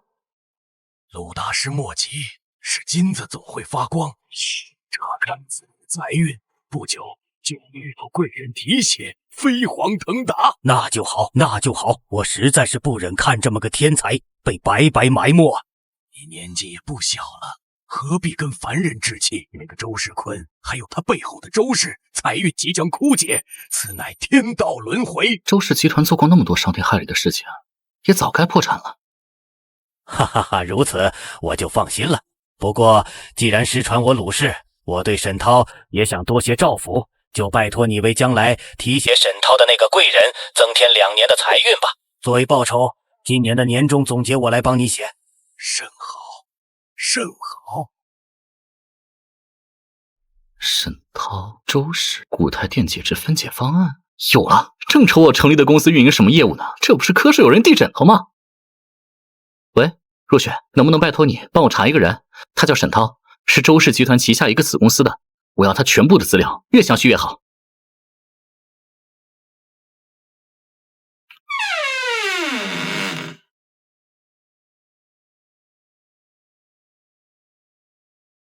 这就是沈涛，一个不折不扣的天才。从学生时代起就展现出惊人的科研天赋，一毕业就被周氏集团的子公司特招，签下了一份所谓的天才培养计划。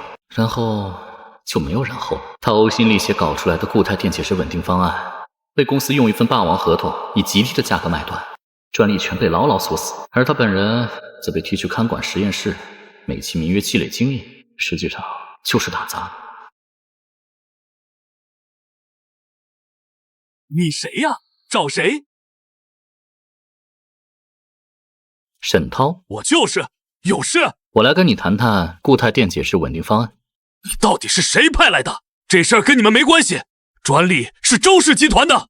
是吗？据我所知，这份专利的研发者耗费了整整5年心血，最后只拿到了一笔还不够在南城买个厕所的奖金，随后就被打发到实验室去了。那又怎么样？合同白纸黑字写着，我想拿回它，就要赔付1000万的违约金。1000万！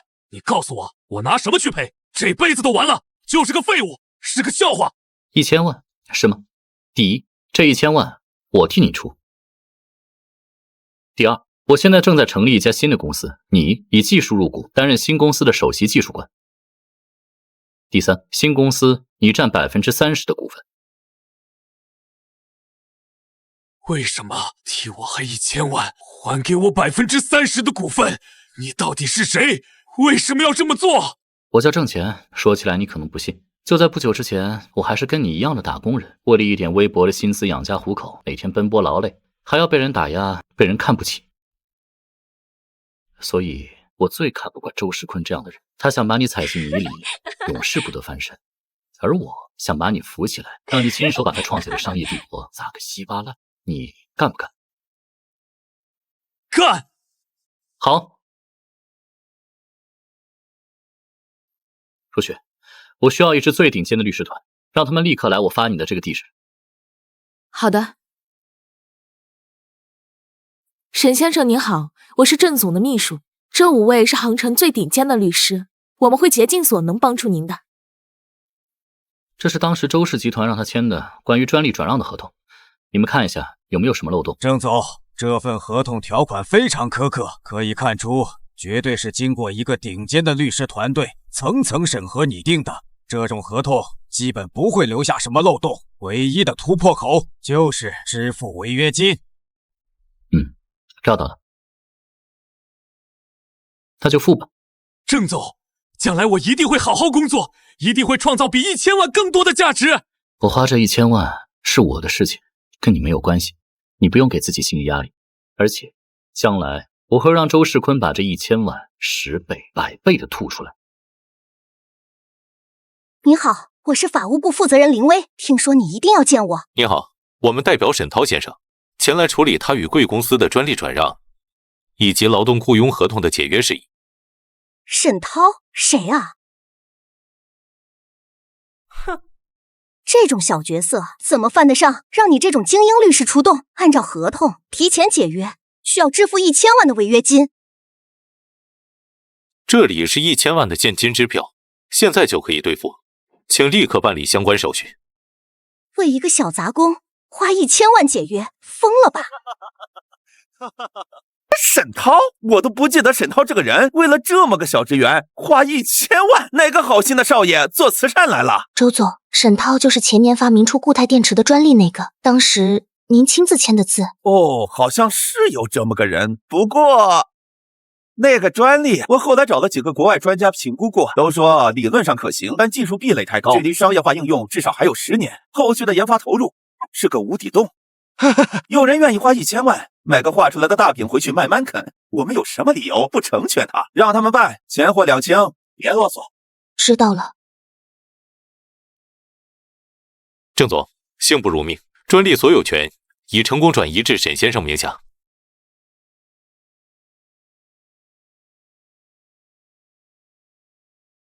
接下来的事你去办。知道了。这2天崛起了一个新的新能源公司，之前从没听过这个公司的名字，将来可能会成为我们的竞争对手。哦，哪家公司这么有冲劲？叫洪涛科技。周总，他们昨天突然召开了线上发布会，宣布在固态电解质的稳定性上取得了颠覆性的技术突破，而且已经具备了量产条件。现在整个行业的投资圈都疯了。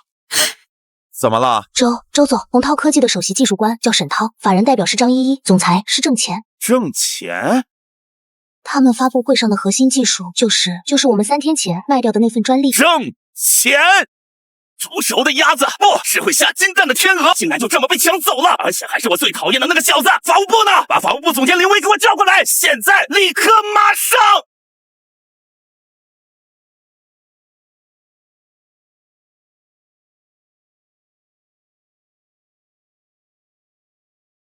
废物！一群废物！1000万，你们就用1000万把一个价值1000亿的未来卖给了我们的敌人！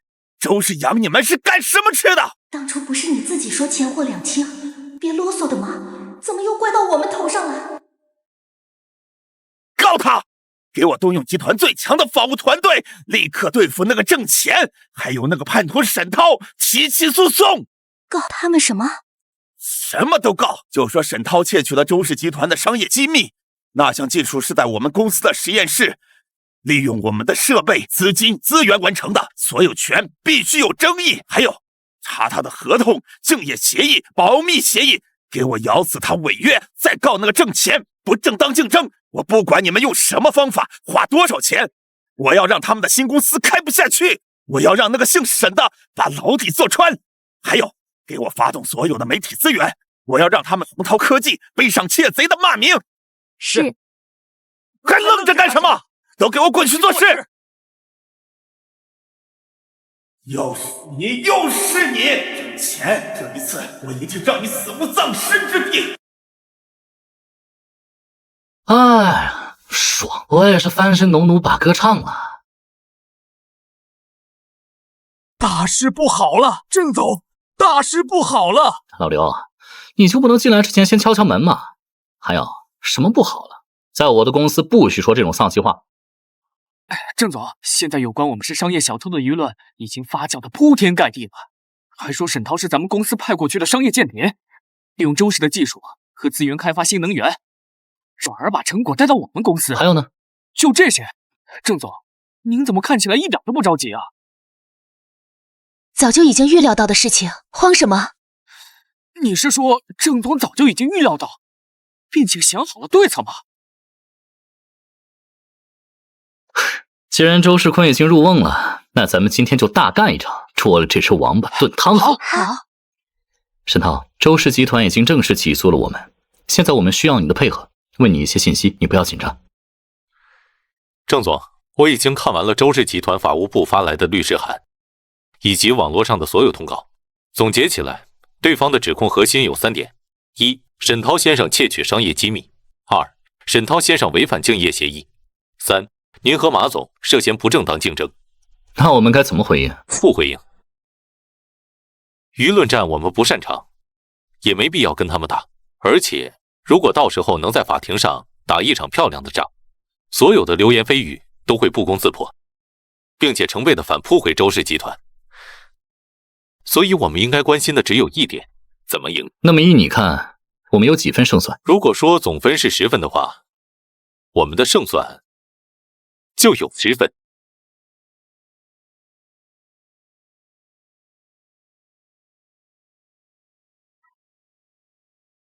肃静。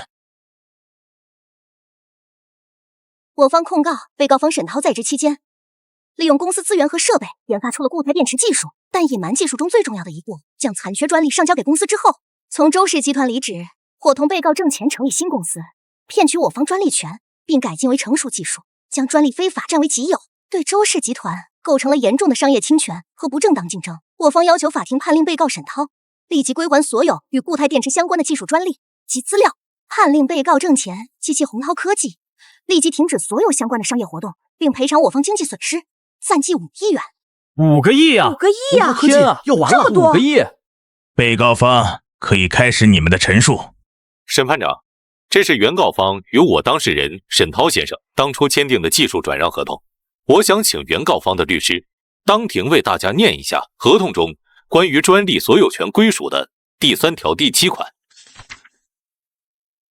乙方沈涛在职期间，所有植物发明创造的专利权，在甲方周氏集团支付一笔买断费用后，归甲方所有，乙方不得有任何异议。很好，那么请问原告方，你们为这项后来被你们自己渲染为价值1000亿的未来技术支付的买断费用是多少呢？是这张转账凭证上的5万块人民币。5万块买断一项未来价值可能超过1000亿的颠覆性技术专利，这在法律上根本构不成公平对价的买断行为，最多只能算是一份奖励。这反而从侧面证明了周氏集团从未真正买断过这项专利的所有权。合同上白纸黑字写着，沈涛当时也签字同意了。那么就依原告所说，这份合同就算真的成立，那么我想请问在场的各位，在一方已经支付过合同违约金之后，另一方能用该合同中的任意一项条款约束这一方吗？这是一份交易记录，而交易内容正是我方沈涛先生支付本合同违约金共计1000万。天啊，什么1000万？这要是违约金打工人，那还搞什么？让人家给周氏集团卖命，全都是法盲吗？这也太离谱了吧！那是因为林涛故意隐瞒专利技术中最重要的一环，导致我们无法将专利落地，以为这项专利无法实现，才一直搁置，最后转让给了洪涛公司。沈涛从我们公司刚离职，就在洪涛把固态电解质稳定方案落地了，这说明他本来就有机会将这项专利技术实现，却故意隐瞒核心数据和资料。被告沈涛利用我们公司的钱财和资源完成研发，这项专利的所有权利应全权归周氏所有。审判长，我方想要提交新的证据。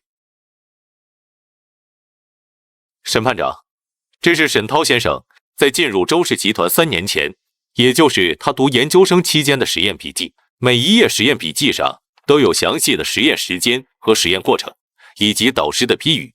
这里第38页首次记录了这项固态电池核心电解质的分子结构推导过程，时间是6年前的5月12日凌晨3点，地点是南城大学图书馆。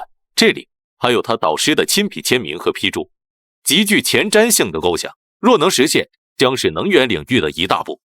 这些笔记可以证明，固态电解质稳定技术早在沈涛先生研究生的时候就已经成型，并且几乎完成了所有的步骤。这些与周氏集团转让给我们的专利完全一致。那么我想请问，在这样的情况下，原告方主张我方沈涛是利用原告公司的资源研发的专利，是否还成立呢？显然不能。那么原告方在合同中写明的乙方沈涛在职期间所有植物发明创造的专利权，在甲方周氏集团支付一笔买断费用后归甲方所有，也就相应的不攻自破了。审判长，周氏集团指控我的当事人窃取了他们的商业机密，但事实是，这项技术的核心构思早在我的当事人踏入周氏集团大门之前就已经存在于他的大脑和这些笔记里。周氏集团认为他们亏了，他们觉得1000万卖掉一项价值1000亿的技术，亏到老婆家了。我的当事人郑乾先生是个厚道人，他觉得既然周总这么想知道自己到底亏了多少，我们有义务告诉他。这是我们委托国内最顶尖的资产评估机构连夜做出的评估报告，经评估，洪涛1号固态电池技术仅在消费电子领域其5年内的潜在商业价值，保守估计为1500亿人民币。多少？1500亿吗？是1500亿吗？估计要悔青肠子了。现在，我代表我的当事人洪涛科技有限公司及沈涛先生向周氏集团提起反诉。我们指控周氏集团滥用诉讼权利进行商业诋毁和恶意诽谤。我们要求周氏集团立即在全国所有主流媒体平台连续1周向我方公开登报道歉，澄清事实，消除影响，并赔偿我方名誉损失、物工损失、精神损失费共计1个亿。郑乾，我要杀了你！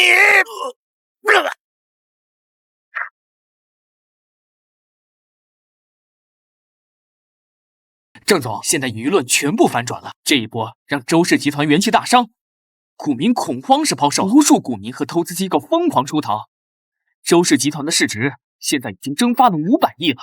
哎，刚得知自己损失了1500亿的技术，又蒸发了500亿的市值，看来周世坤短期是出院无望了。是，谁让他跟郑总您杠上了呢？被气到吐血住院，都是他的福报。好了，你下去吧。好嘞。怎么样，消气了吗？什么消气啊？当初他屡次三番试图欺辱你，现在咱们全都讨回来了，你有没有消点气？你是为我？将来公司会越来越好，会赶上周氏，到时候你就能把他踩在脚下。他们的感情真好啊！郑浅为了若雪姐愿意做那么多，他们是真心相爱的吧？我对郑浅来说是多余的吧？我就只是一个他的资产管家而已。有一天你会注意到你身后的我吗？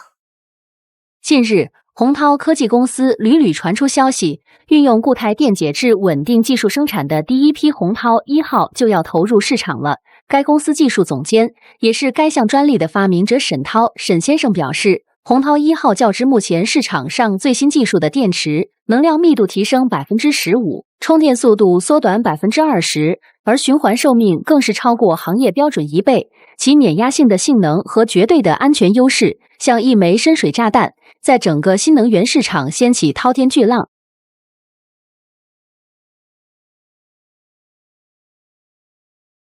唉，谁能想到啊，短短时间，郑总你就搞出这么大个摊子，现在外面啊都叫郑总您挣100亿，说您身家早就过100亿了。那可就猜错了，现在公司都在张依依名下，我嘛就是个挂名总裁，每个月领点薪水，年底领点分红，跟你这个经理差不多。说起这个，我是真想不通，郑总您为何要把公司挂到张小姐名下呀？天机不可泄露。莫非您对张小姐情根深重？但是那沈小姐怎么办？我看你们默契异常，难道您想……你是不是工作不饱和，想加班了是吧？哎呀，怎么会呢？郑总那里还有很多工作呢。哎呦，我不跟您聊了啊，我去忙了。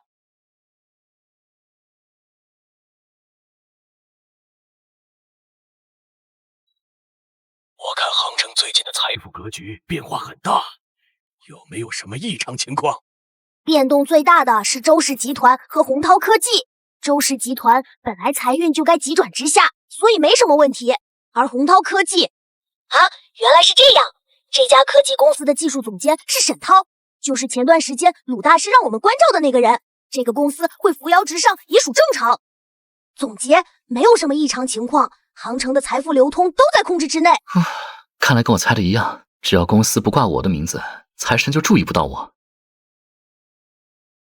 不错，看来今年的财务报告会很简单了。另外，最近你们出门都注意点，前几天瘟神打了个喷嚏，把温度打出来了。还好咱们神仙身强体壮，倒不会生什么大病。但是瘟神的病毒非同小可，咱们染上也得头疼脑热2天，出门做好防疫呀。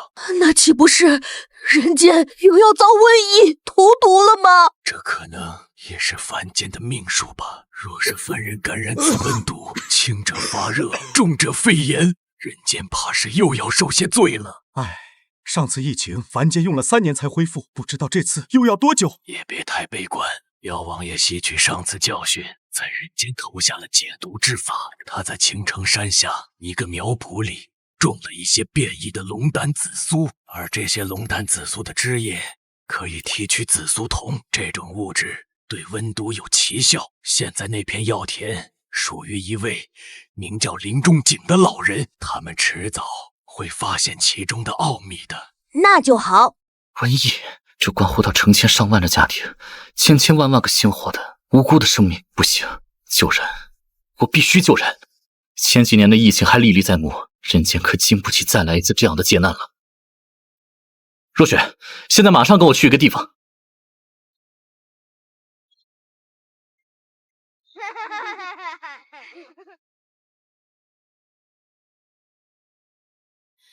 小朋友们，跟你们打听个事儿，请问林仲景老先生是住在这个村子吗？你找林爷爷呀，他去药田啦。药田在哪边？就在那边，最大的一片，紫色的可好看啦。谢谢啦。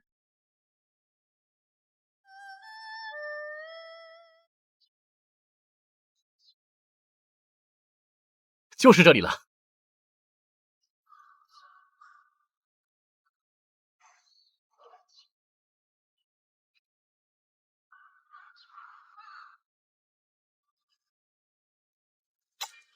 怎么哪儿都有他呀？他在这里干什么呢？周氏集团比较壮大的2个领域就是新能源和医药，前段时间新能源被打击那么大，医药行业最近几年又都不景气，应该是听到一点风声，说这里有新品种的药材，想收购一些回去研究吧。林老先生，我们是周氏集团代表，这次来是想和您谈谈药田的事。我这块破土地能有什么价值，让你们周氏集团这么兴师动众？老先生，这么说吧，这块地这些紫苏在您手里，一年到头也赚不了几个辛苦钱，但是它到了我们周氏集团手里就不一样了。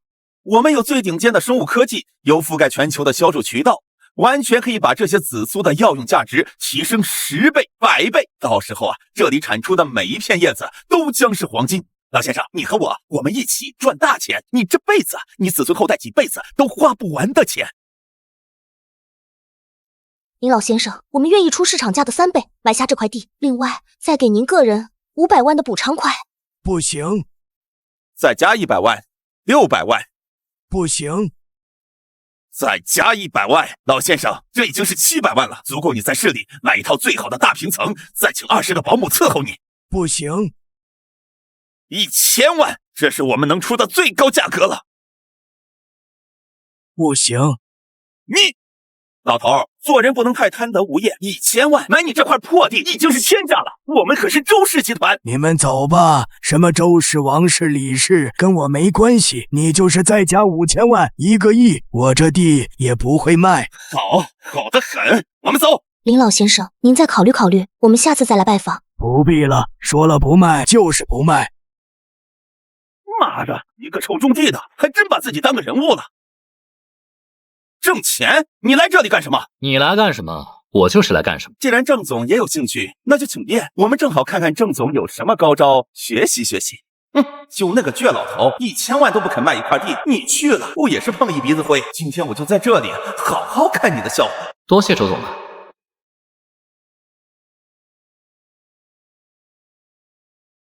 你们走吧，给我多少钱我都不会卖的。老人家，我来找你不是想买这块地的，我来是想让你把这块地送给我。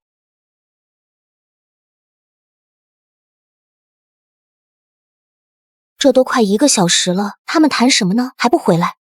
估计是碰了一鼻子灰，赖在里面不想走吧，不自量力。出来了。怎么样呀，郑总，跟林老先生聊得还愉快吗？是不是也学到了很多新东西？你们还在我的药田上干什么？可以回去了。你什么意思？我的意思是，这片地现在是我的了。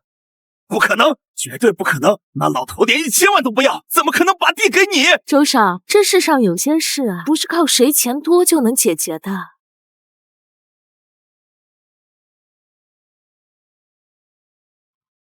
近日，一种新型肺炎病毒正在蔓延，感染者初期可能会发热不适，随后发展成肺炎，少数患者或有生命危险。但好在这种病毒并没有大肆蔓延。洪涛科技推出一种针对此肺炎病毒的特效药，据专家试验检测，该特效药具有靶性强、见效快、副作用低的优点。洪涛科技承诺，该药品免费发放，这对抑制肺炎病毒的传播起了至关重要的作用。又是挣钱，又是只差一步，专利也是，药田也是，为什么明明该是我的东西，全都被他抢走了？凭什么？这明明是发财的好机会，挣钱为什么要免费把药送出去？他是蠢货吗？这种特效药放到疫情中，就算1万一盒，也有人抢着买。他到底在干什么？蠢货！这种人偏偏运气这么好，凭什么？少数患者或有生命危险，但好在这种病毒并不错，紧赶慢赶，这次疫情总算是没有蔓延的。郑钱，你怎么知道会有疫情爆发？可能是误打误撞吧。一听到有肺炎的消息，我就去找仲景先生商量了。他刚好发现他种的那片紫苏能提取出一种物质，针对这种病毒有非常好的抑制效果。可能一切都是天意吧。每次都是天意？那可能就是我这个人运气比较好嘛。郑总，我趁这次疫情多买了几只医药产业的股票，现在已经都涨了，为您带来盈利大约3000万。真的？这次疫情实在是太紧急了，完全没有心思和时间去想有没有什么羊毛能薅。还好爷爷有先见之明，3000万虽然不多，但好歹是纯利润啊。怎么想到的买股票？之前您总是做一些我不能理解的事，但每次结果都能印证您是正确的。这次我看您费尽心思承包下一片药田，就抱着试一试的心态，用您证券交易所的账户买了几只医药行业的股票。后来刚传出一点疫情的消息，我就加投了不少，在最高点抛售了。依依，你现在已经得我真传了。依依干得不错，他们感情真好啊！听说还是高中同学，又是一起从底层一步一步爬上来的，跟彼此之间的共同语言肯定比我多多了。挣钱会不会更喜欢他呢？废物，就这么一块药田都拿不下来，我把最重要的项目交给你，你就是这么给我办事的？千万级的预算都拿不下一块药田，你脑子是猪做的吗？爸，我不想听任何解释，我只看结果。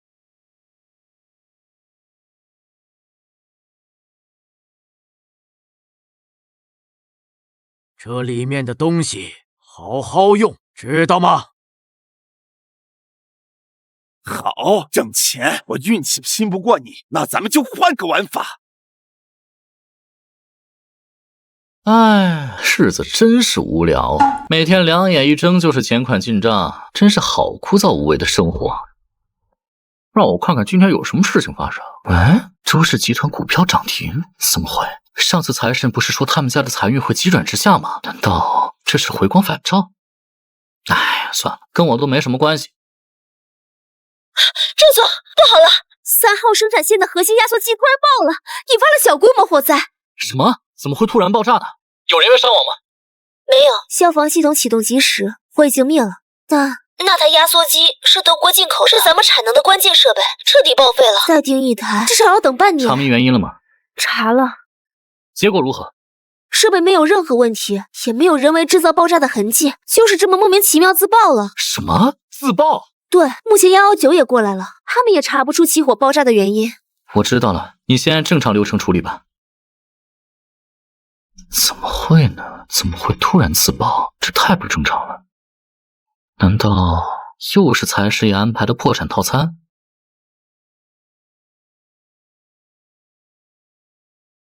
现在舆论发酵越来越严重了，不知道谁把那天生产线爆炸的视频发出去了，说我们产品安全性很低，极端情况下会自爆。跟咱们一直合作的几十家公司里，已经有一半想要跟我们解约了。之前您让我买进的股票，本来确实一直在涨，不知道为什么这2天全部跌停了。我知道了，你们先下去吧。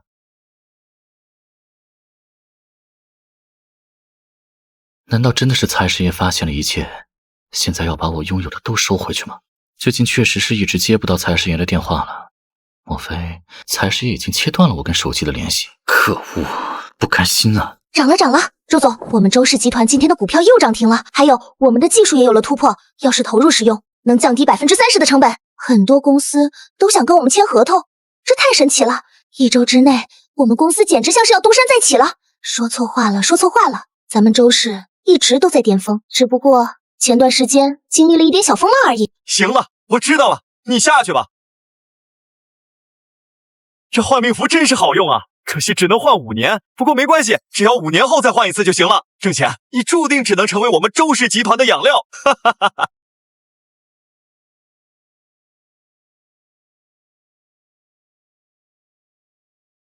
喂，你怎么没有来公司啊？现在咱们公司好几个工程师闹着要辞职呢，你快过来主持大局啊！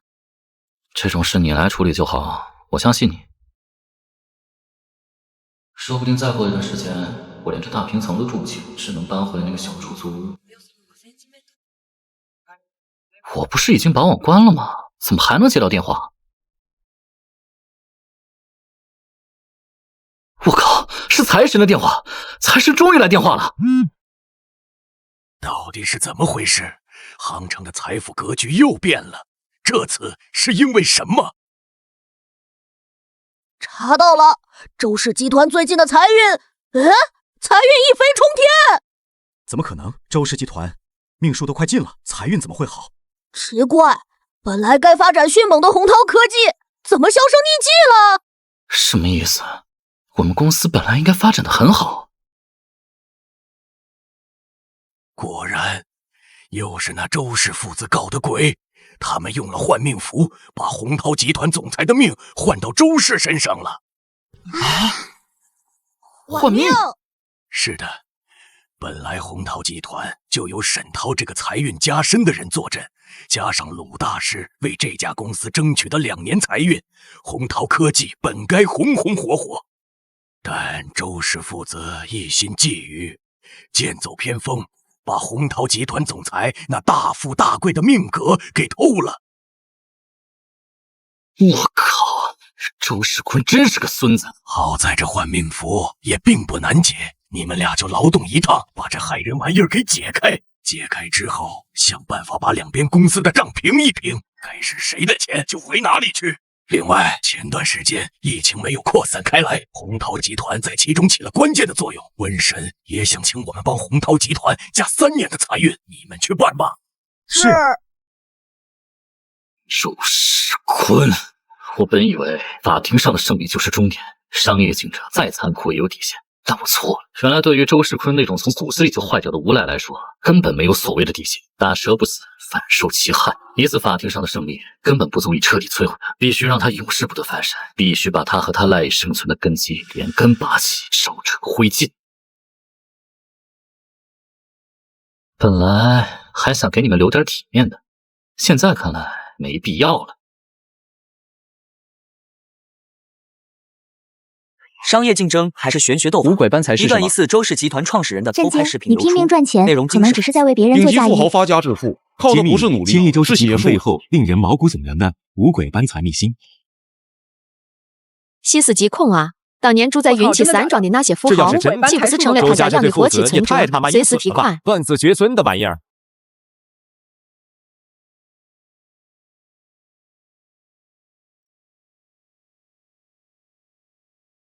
总监，微博崩了，我们的澄清稿发不出去。视频已炸了，视频被2次创作成了无数个版本，不过鬼畜版的播放量已经破500万。B 站更狠，有个 UP 主把视频内容和我们周氏集团历年的财务报表做了个对比分析，标题是“资本的尽头是玄学”，科学分析五鬼搬财的可行性，现在已经上热门了。他妈的，这到底要怎么公关？这不是商业问题，不是产品问题，甚至不是道德问题，这是玄学，这他妈怎么公关？难道发个公告说我们不信鬼神，请大家要相信科学？网友只会回你一句：别装了。你家祖坟都冒青烟了！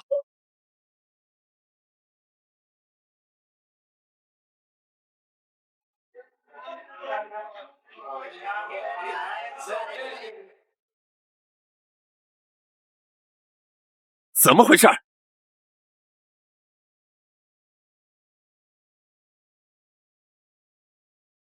怎么回事？周总，我们正在处理，但是处理就是让这玩意儿挂在热搜第一，让全网的人都来看我们周家的笑话吗？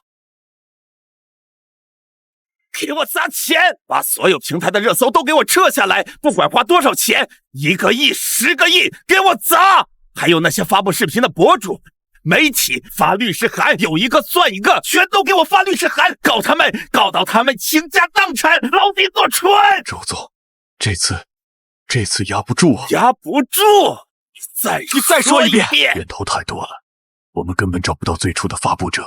视频就像病毒一样，在几百几千个账号上同时爆出来，我们删一个，它冒出来10个，根本删不完。而且钱也砸了。微博那边，我们刚把热搜第7买下来，不到3分钟，周氏集团五鬼搬财又冲回了第1，我们的钱就像扔进了无底洞。至于律师函，我们法务部已经拟好了，但是不敢发。敢？你什么意思？我请你过来是吃干饭的吗？周总，您看，周氏集团律师函警告内容，你再敢说我们用五鬼搬财，我们就放五鬼咬你。现在网友都在讨论五鬼，律师函反而成了段子，他们说我们这是玄学威慑。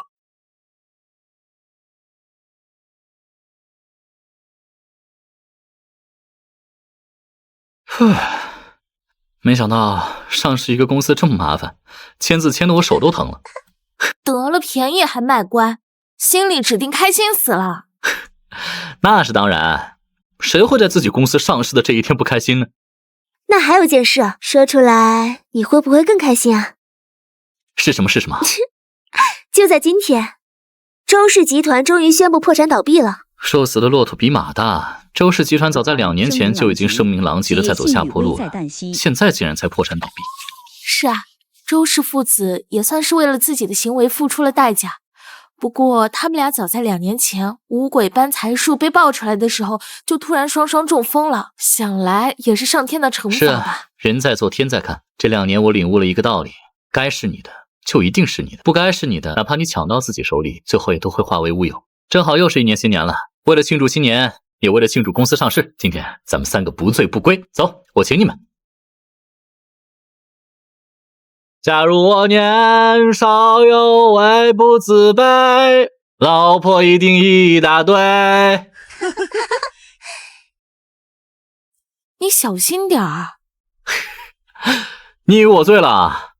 我没有醉，我现在特别的清醒。我知道自己前半生可能是一个运气不好又碌碌无为的人，但是这辈子我有2件事特别幸运。一件是那天我去了财神庙拜财神，还有一件就是遇到你们2个。你们干嘛？挣钱，遇到你也是我最幸福的事，娶我吧。挣钱，我们沈氏集团可以无条件归入洪涛集团名下，娶我吧。你们